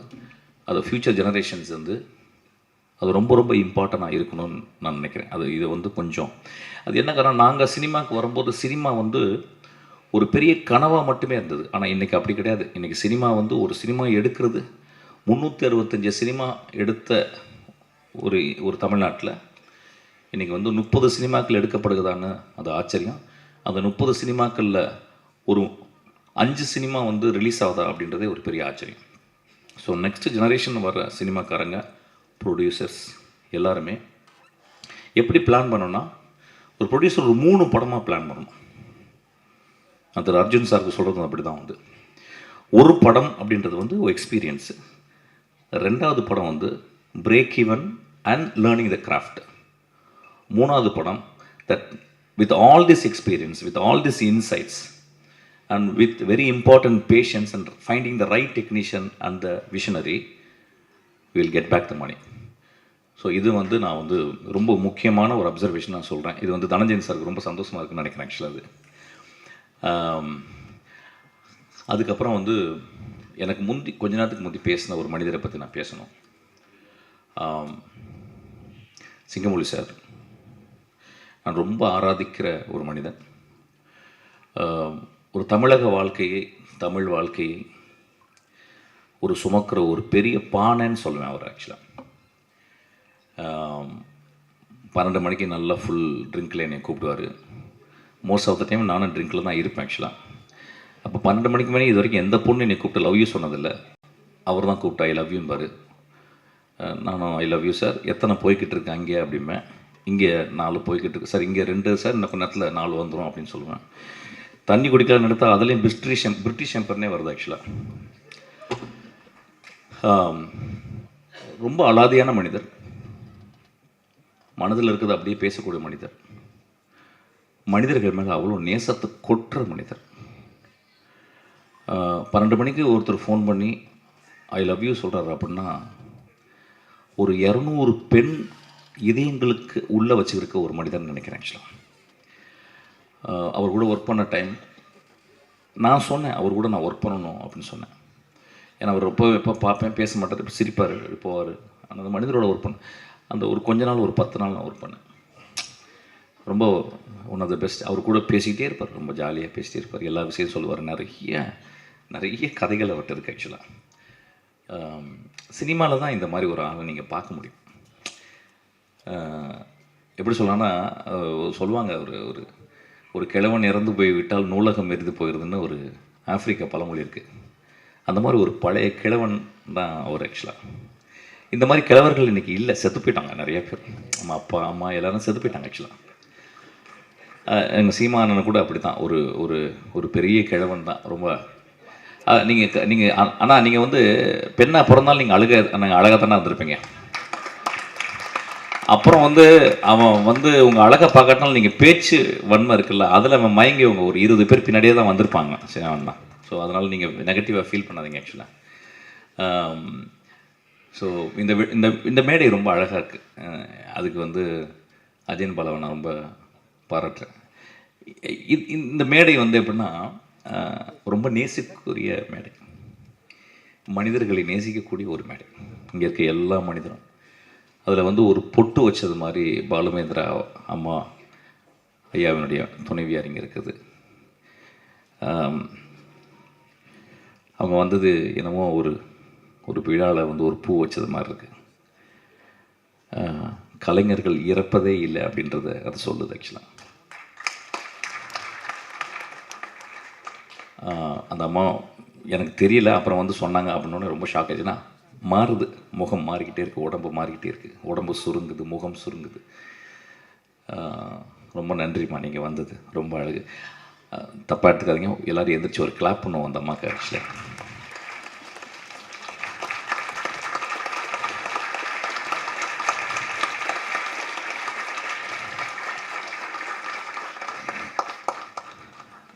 எஸ், அதாவது சினிமாக்காரனுக்கு வாடகை கொடுக்க மாட்டான், சினிமாக்காரனுக்கு எங்கே போய் போனால் வாடகை கொடுக்க மாட்டான். ஆனால் ஐயா சினிமாக்கார மாதிரி அன்பானவன் எவனுமே இல்லையா, அதுக்கு சாட்சி தான் என் ஆக்சுவலாக. ரொம்ப நண்பர்கள் நிறைய பேர் இருக்காங்க, நான் பேசலை, விஜய் சாரிடாக்குண்ணா. அப்புறம் அந்த படத்தில் நான் சில காட்சிகள் பார்க்கும்போது செலியன் ரொம்ப நாளைக்கு அப்புறம் வந்து ஒரு பயங்கர டான்ஸ் ஆடியிருக்கார் ஆக்சுவலி. வெரி விஷுவலி பிரெத் டேக்கிங்கான இருந்துச்சு. I am looking forward to see the whole movie.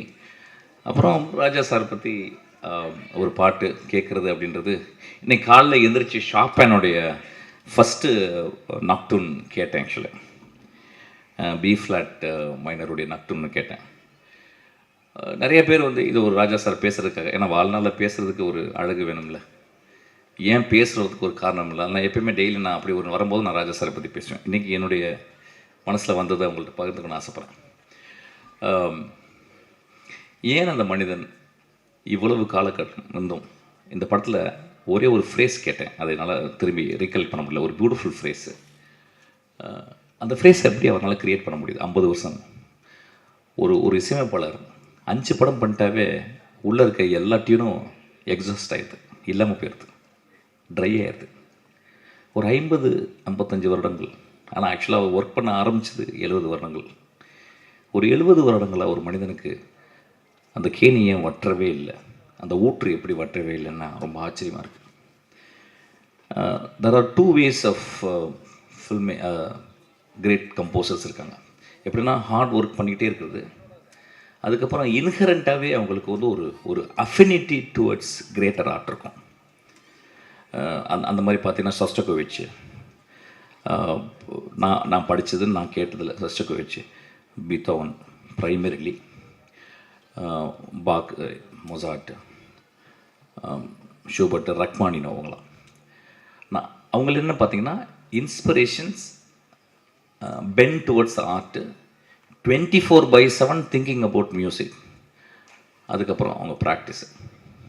இப்போ நான் சொன்ன எல்லாத்தையுமே நம்ம ஊரில் இருக்க ராஜா சார் பண்ணிக்கிட்டே இருக்கார். 24/7 அவர் அந்த இசையிலே இருக்கிறார். எனக்கு நல்ல ஞாபகம் இருக்குது. ஓனாய் ஆட்டுக்குட்டி நான் வந்து யூகேயில் இருக்கேன். அவர் பார்க்குறாரு. அப்போ என் தம்பியை என்ன பண்ணிட்டேன், பின்னாடி இருந்து அவர் பார்ப்பாரா, வீட்டில் தான் பார்த்தாரு, சின்ன டிவியில் டபுள் பாசிட்டிவ் பார்க்குறாரு. என் தம்பியை பின்னாடி இருந்து அவர் கை சோஃபா மேலே வச்சுருப்பாரு, அந்த கையை மட்டும் வீடியோ எடுத்துக்கிறேறா அப்படின்னு. அவனுக்கு புரியல. அவர் படம் பார்த்துட்டே இருக்காரு. அஜய் சார் உட்காந்து படம் பார்த்துருக்காரு. என் தம்பி பின்னாடி உட்காந்து வீடியோ எடுக்கிறான். ஒரு 10 இடத்துல அவர் கை அப்படின்னுச்சு. அது என்னென்னா அவர் கீ கண்டுபிடிக்கிறார் 10 இடத்துக்கு. அப்போ நான் சொன்னேன் தம்பிட்டு, இந்த படத்தில் எக்ஸ்ட்ரானரி மியூசிக் இருக்குன்னு. அவனுக்கு ஒன்றுமே புரியல. அப்புறம் நான் வந்தேன். அவன் ஃபோன் பண்ணார். என்னடா இப்படி பண்ணி வச்சுருக்க, ஒரு மாதிரி இப்படி ஒரு குழப்பமும் பண்ணி வச்சுருக்க, நல்லா இருக்குடா, புதுசாக இருக்குது, சரி எனக்கு ரொம்ப வேலை கொடுத்துருக்கு அப்படின்னு சொல்லிட்டு இப்படி திரும்புகிறாரு. நான் வீடியோவில் பார்க்குறேன். இப்படி திரும்புகிறாரு.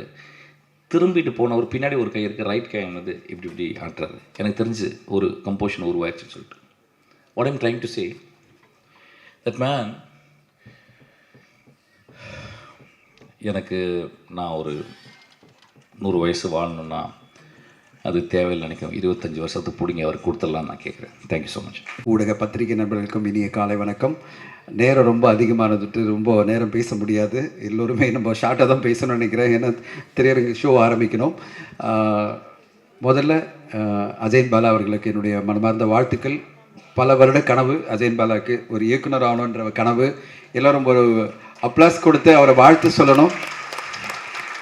அவருடைய கனவு ஒரு மிகச்சிறந்த எழுத்தாளர், தமிழ் சினிமாவில் ஒரு மிகச்சிறந்த எழுத்தாளர், தமிழ் சினிமான்னு சொல்லக்கூடாது, தமிழ் இலக்கியத்தில் மிகச்சிறந்த எழுத்தாளர்.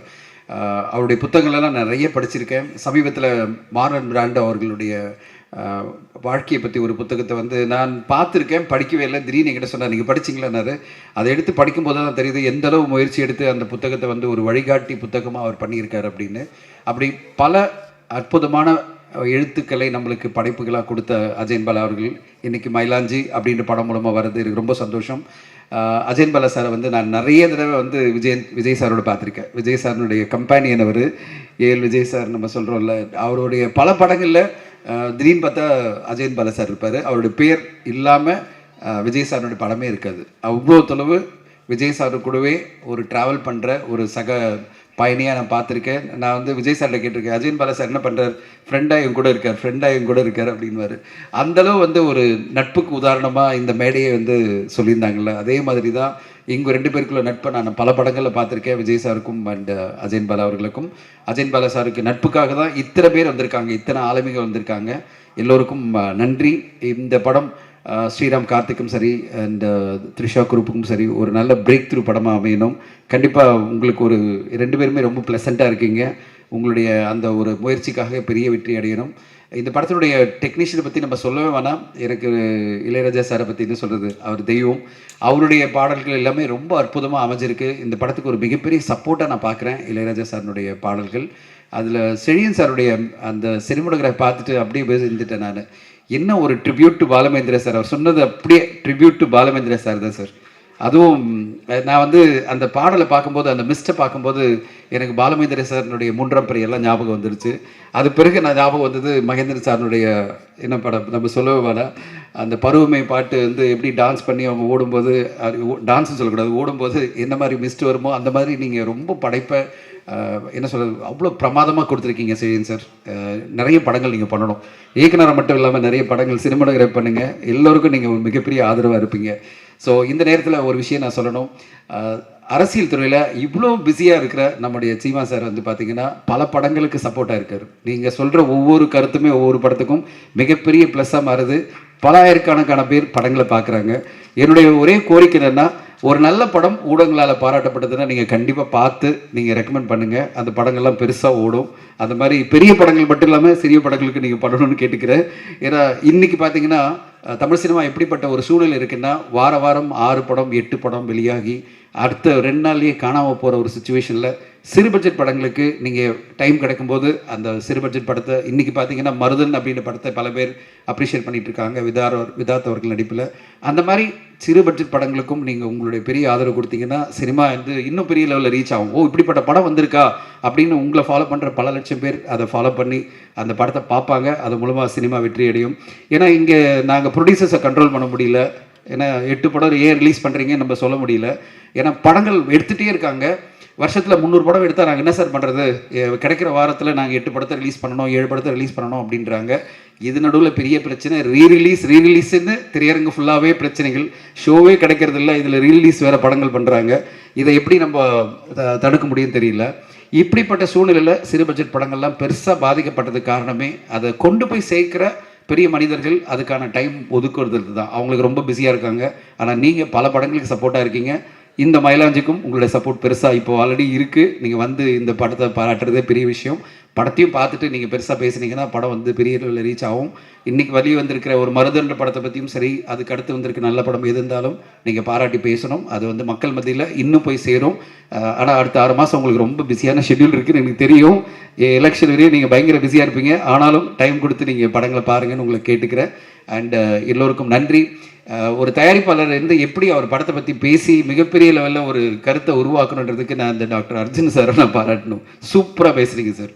இன்ஃபேக்ட் வந்து உண்மையிலே உங்களுடைய பேஷன், நீங்கள் சொன்னீங்க நீங்கள் எப்படிப்பட்ட ஒரு டாக்டர் அப்படின்னு. அப்படி ஒரு உலகத்தில் நீங்கள் தனியாக வாழ்ந்துட்டு இருக்கிற ஒரு டாக்டர்னு சொன்னீங்க. ஆனால் உங்களுக்கு இருக்கிற அந்த உலக புரிதல், நீங்கள் எப்படி நட்பை பற்றி பேசுனதும் எல்லாத்த பற்றியும் நீங்கள் இவ்வளோ அழகாக கவர் பண்ணதை பார்க்கும்போது ஒரு சிறப்பான ஒரு பேச்சை நான் பார்த்தேன். வாழ்த்துக்கள் உங்களுக்கு. இந்த படம் மயிலாஞ்சி படம் உங்களுக்கு மிகப்பெரிய வெற்றி அடையணும். உங்களோட முயற்சிக்காக வெற்றி அடையணும். சைக்காலஜி தெரிஞ்ச நீங்கள் ஆடியன்ஸுடைய சைக்காலஜி தெரிஞ்சு ஒரு நல்ல கதையை தேர்ந்தெடுத்திருப்பீங்க நம்புகிறேன். அது கண்டிப்பாக அஜயன் பாலா அவர்கள் ஒரு சிறப்பான படமாக எடுத்திருப்பார் நம்புகிறேன்.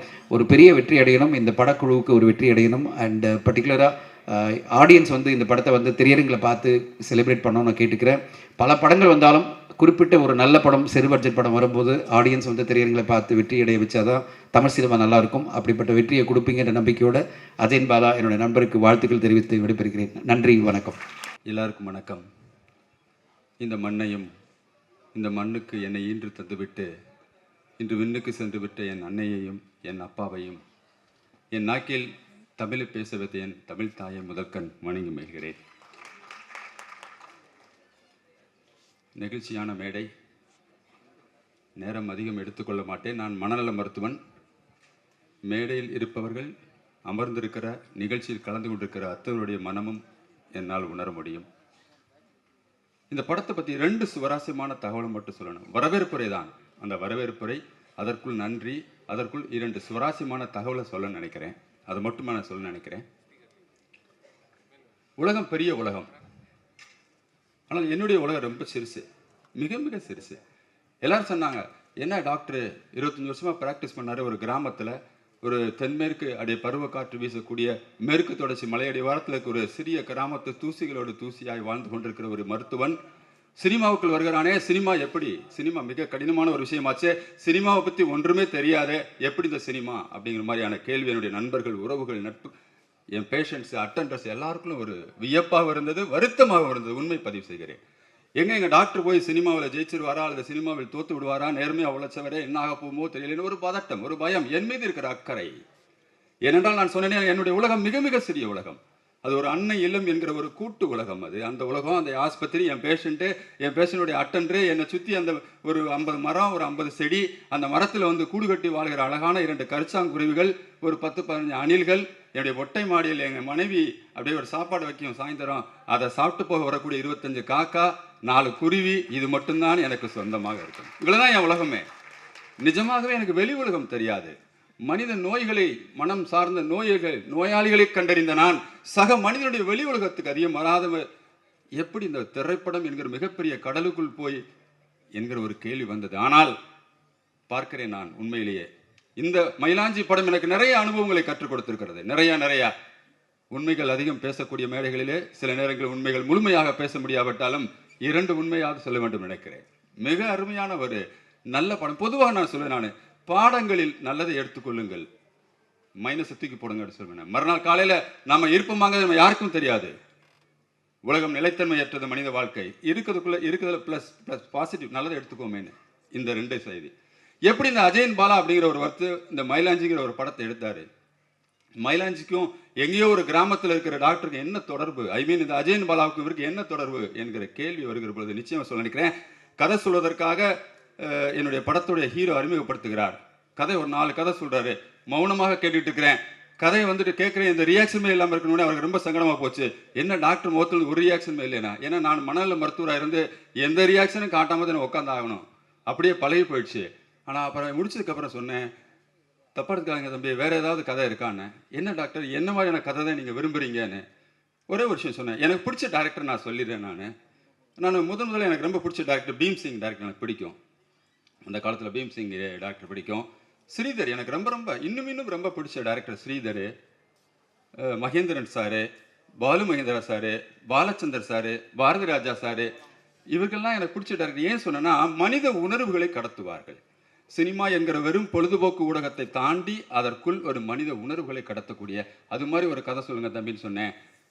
நான் சொன்ன சார், அது ஒரு பல வருஷத்துக்கு முன்னாடி உள்ள கதையாச்சு சார், சொல்லலாமா சொல்லுங்க. 5 நிமிஷம் சொன்னார். என்னுடைய மனைவி இந்த கதையை வேணாங்க, இதை தூரத்துக்கு போடுங்க, இப்போ உள்ள ட்ரெண்டிங்கான ஒரு கதையை பண்ணுங்க, இது பழைய கதை அப்படிங்கிற மாதிரி சொன்ன கதையாச்சு சார்னே. இல்லை, இதுதான் நம்ம படத்தோட கதை, அதுதான் மயிலாஞ்சின்னு சொன்னேன். நான் பழைய கதை அல்ல, உணர்வுகள் எதுவுமே பழசு கிடையாது, புதுசு கிடையாது. எல்லா மனிதருக்கும் உணர்வுகள் பழசு தான். அந்த உணர்வுகள், காதல் என்பது இந்த பூமி அழிகிற வரைக்கும் காதல் மிக உன்னதமான ஒரு நெகிழ்வான உண்மையான உணர்வு தான். அதனால அந்த உணர்வு என்கிற கதை பழசு, ஆனால் அதை கொடுக்குற விதம் புதுசாக கொடுங்கன்னு சொல்லிட்டு அந்த கதையை சூஸ் பண்ணேன். அப்படித்தான் இந்த மயிலாஞ்சி கதையை அஜயன் பாலாங்கிற டைரக்டரை சூஸ் பண்ணேன். உண்மையிலேயே அப்புறம் இந்த மயிலாஞ்சி படத்தில் எனக்கு கற்றுக் கொடுத்ததில்லை என்னன்னா, நட்பை கற்றுக் கொடுத்துருச்சுங்க. உண்மையிலே மிகப்பெரிய நட்பை கற்றுக் கொடுத்தது எனக்கு. நட்புக்கு வேல்யூ குறைஞ்சிக்கிட்டே போது நம்ம எல்லாரும் பேசிட்டு இருக்கிறோம். நிச்சயமா அது இல்லை அப்படிங்கிறத, நட்புக்கு வேல்யூ கொடுக்கிறவர்களும் இருக்கிறார்கள் என்பதை இந்த மயிலாஞ்சி எனக்கு கற்றுக் கொடுத்துருக்குது. எப்படி என்று சொன்னால், மயிலாஞ்சி படத்துக்கு டைரக்டர் ஃபிக்ஸ் பண்ணியாச்சு, இசையமைப்பாளரை ஃபிக்ஸ் பண்ணியாச்சு. அந்த நேரம் ஒரு ஃபோன் கால் வருது நம்முடைய டைரக்டருக்கு. அவர் ஒளிப்பதிவாளர் செலியன் சார்.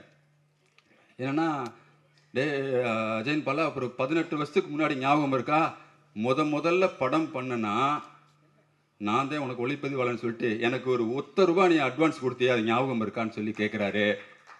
அந்த ₹1 நான் பத்திரமா வச்சிருக்கிறேன், நீ மறந்துட்டியடா, அந்த படத்துடைய ஒளிப்பதிவாளர் நான் தான் சொல்லிட்டு வாலண்டியராக வந்தாரு. நட்புக்காக வந்த அந்த நட்பை நான் பார்க்கிறேன். உண்மையிலேயே நட்பு இன்னும் சிதைந்து போகவில்லை.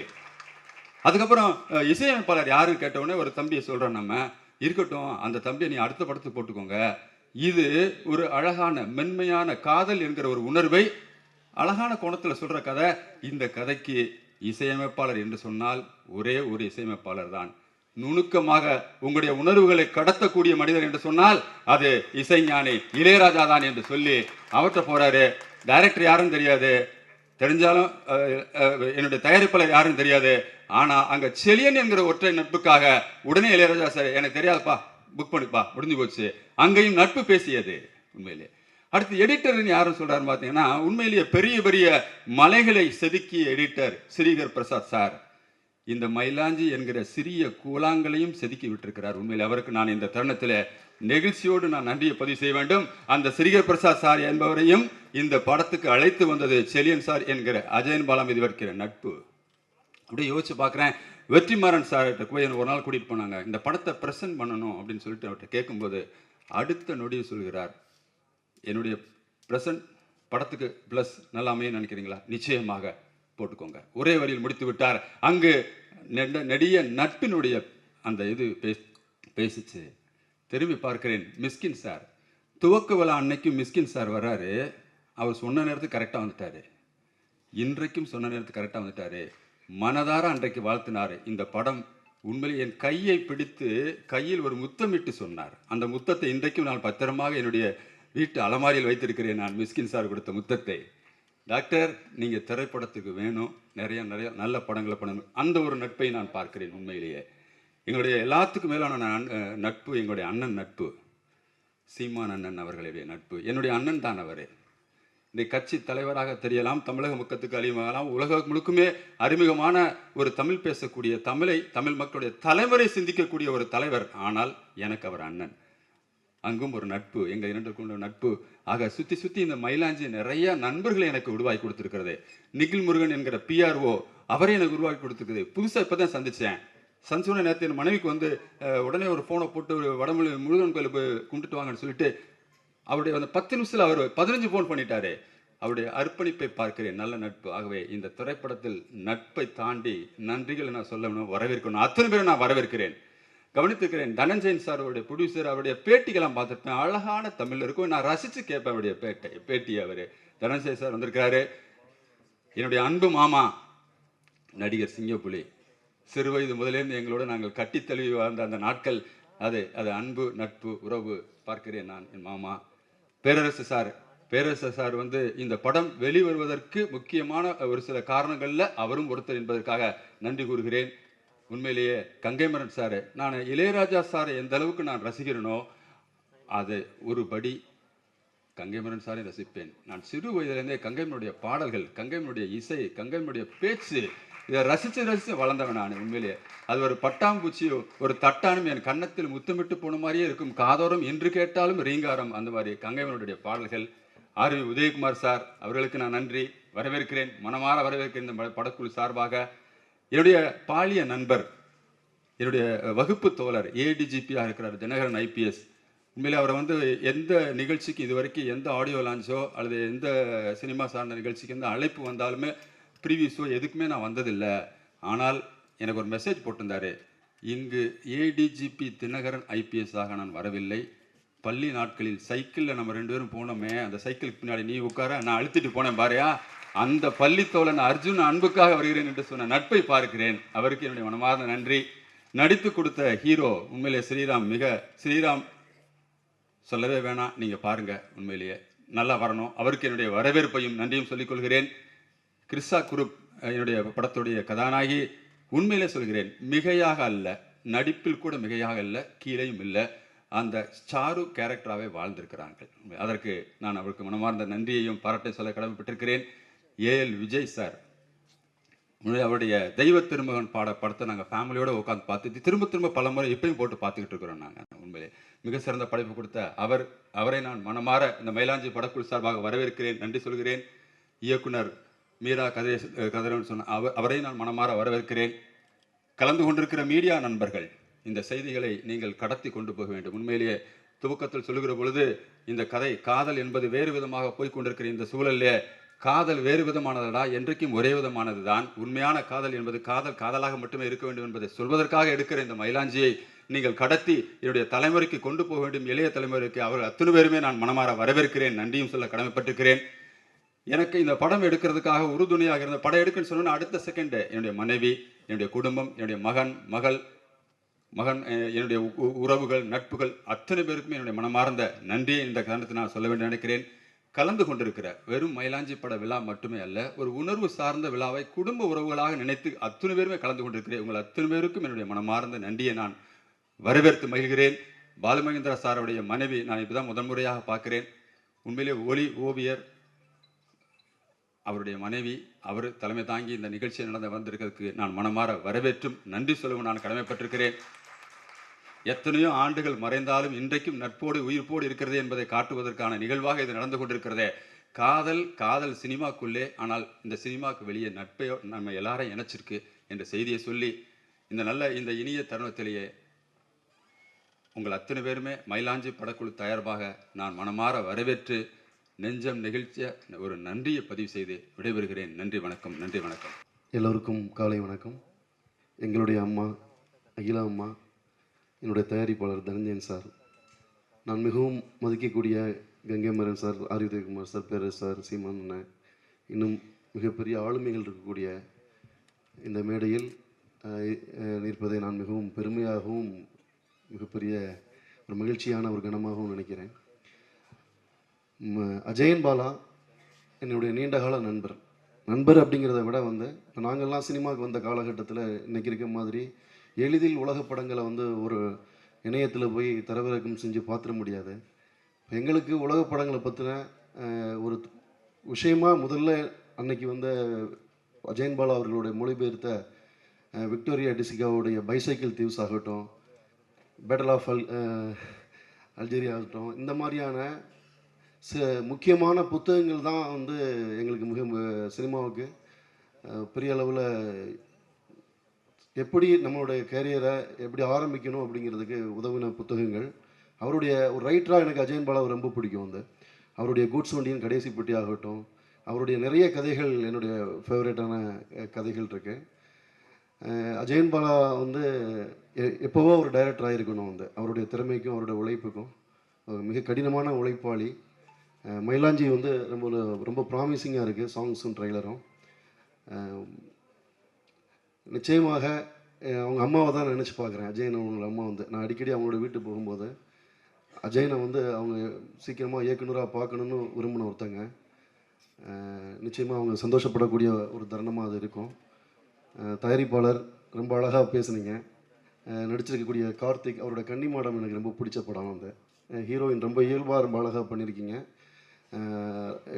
இளையராஜா சார் இந்த படத்துக்கு ரொம்ப சரியான தேர்வு. அது ப்ரொடியூசர் ரொம்ப அழகாக சொன்னார். வந்து நிச்சயமாக அந்த படம் வெற்றி பெறணும். இங்கே இருக்கக்கூடிய மிகப்பெரிய ஆட்கள் அவ்வளோ ஈஸியாக இவங்க எல்லாருமே ரொம்ப பிஸியாக இருக்கிறவங்க. அஜயன் பாலா அவருடைய நட்பும் அஜயன் பாலாவுடைய உழைப்புக்குமான அங்கீகாரமாக தான் இவங்க எல்லாரும் வருகை இருந்திருக்கிறத நான் பார்க்குறேன். அந்த விதத்திலே வந்து இந்த படம் வந்து ஒரு வெற்றி படத்துக்கான அறிகுறியாக தென்படுது. எல்லோருக்கும் படம் சார்ந்த அத்தனை பேருக்கும் வாழ்த்துக்கள். அஜயன் பாலா என்னுடைய நண்பன். ப்ரொடியூசர் சார் சொன்ன மாதிரி 2000 நான் பிஜி ஸ்ரீராம் சார்ட்ட உதவியாளராக இருந்தேன். அவர் இன்னொரு இயக்குநர்கிட்ட உதவியாளராக இருந்தார். அப்போ சாலிகிராமத்தில் தெருக்கில் நாங்கள் நடந்து போகும்போது அவர் வந்து ஒரு நாள் சொல்லியா, நீ வந்து நான் முதல் படம் பண்ணால் நீ தான் நான் கேமரா பண்ணணும். சரி பண்ணிடுவோம்ப்பா அப்படின்னேன். அப்போ இந்த அட்வான்ஸ்னு சொல்லி பைக்கில் வந்து எடுத்து ஒரு ரூபா கையினா கொடுத்தாரு. அதுக்கு பிறகு 25 வருஷம் ஆயிடுச்சு. திடீர்னு ஒரு நாள் அலுவலகத்துக்கு வந்து, இப்போ நீ என்ன பெரிய இயக்குனரெலாம் ஒர்க் பண்ணிட்டா ஏன் கூட பண்ணுவியான்னு கேட்டார். நான் சொன்னேன், அந்த அட்வான்ஸ் இன்னும் அப்படியே தான் இருக்குது, வாப்பா நம்ம பண்ணுவோன்னு சொல்லிட்டு அந்த படம் ஆரம்பிச்சிச்சு. ஒவ்வொரு படம் நம்ம எடுக்கும்போது அந்த படத்தில் யாராவது 2 பேர் நமக்கு நெருக்கமாக ஆவாங்க. இப்போ ஸ்ரீராம் கார்த்திக் அவர் வந்து இந்த படத்தை இந்த இடத்துக்கு கொண்டு வர்றதுக்கு எவ்வளோ முன்னெடுப்புகள் எடுத்தாருங்கிறது எனக்கு தெரியும். அவருக்காக அவரை நான் வாழ்த்துக்கிறேன். தமிழில் முக்கியமான ஒரு நடிகராக அவர் வரணும். படத்தில் பங்களிப்பு கொடுத்த கிரிஷா, சகோதரர் சிங்கமொழி அனைவருக்கும் என்னுடைய வாழ்த்துக்கள். இன்னொரு முக்கியமான ஒருத்தரை பற்றி நான் சொல்லணும் அப்படின்னா, தயாரிப்பாளர் அர்ஜுன் அவர்கள். கடந்த 2 வருஷத்தில் அவர் நிறையா முறைகள் நாங்கள் பேசி ஒரு நல்ல நண்பராக அவர் மாறிட்டார். ஊரில் வந்து மழை பெய்யும் போது இடி இடிச்சுன்னா என்ன சொல்லுவாங்கன்னா, அர்ச்சுனனுக்கு பேர் பத்து, அர்ச்சுனனுக்கு பேர் பத்துன்னு சொல்லுவாங்க. ஏன்னா அந்த பேரை சொன்னால் அந்த பயம் வராது, அந்த இடி விலகி போயிடணும். அது மாதிரி இந்த கடந்த 2 வருடங்கள் பல இடிகளை அவர் தாங்கி இந்த இடத்துக்கு இந்த படத்தை கொண்டு வந்திருக்காரு அப்படின்னா அது ரொம்ப பெரிய சாதனை. அது சினிமா மேலே இருக்கக்கூடிய அவருக்கு அன்பும் அந்த கலை மேலே அவருக்கு இருக்கக்கூடிய ஆர்வம் தான் காரணம்னு நான் நினைக்கிறேன். இந்த படம் பண்ணணும்னு சொல்லும்போது எனக்கு இருந்த ரொம்ப ஆர்வத்தை கொடுத்த ஒரு விஷயம் என்னென்னா, இந்த படம் ஊட்டியில் நடக்க போகுது அப்படின்னு. ஊட்டினாலே நமக்கு ஊட்டி தமிழ் சினிமானாலே நமக்கு அடுத்து வர்ற பெயர் வந்து மதிப்புக்குரிய பாலுமந்திரா சார் அவர்கள் தான். அப்போ அவர் எடுத்த லொக்கேஷன்ஸ் இல்லாமல் வேறு ஒரு இடங்களில் போய் தேடி தேடி எடுக்கணும் அப்படின்னு போய் எடுத்தோம்.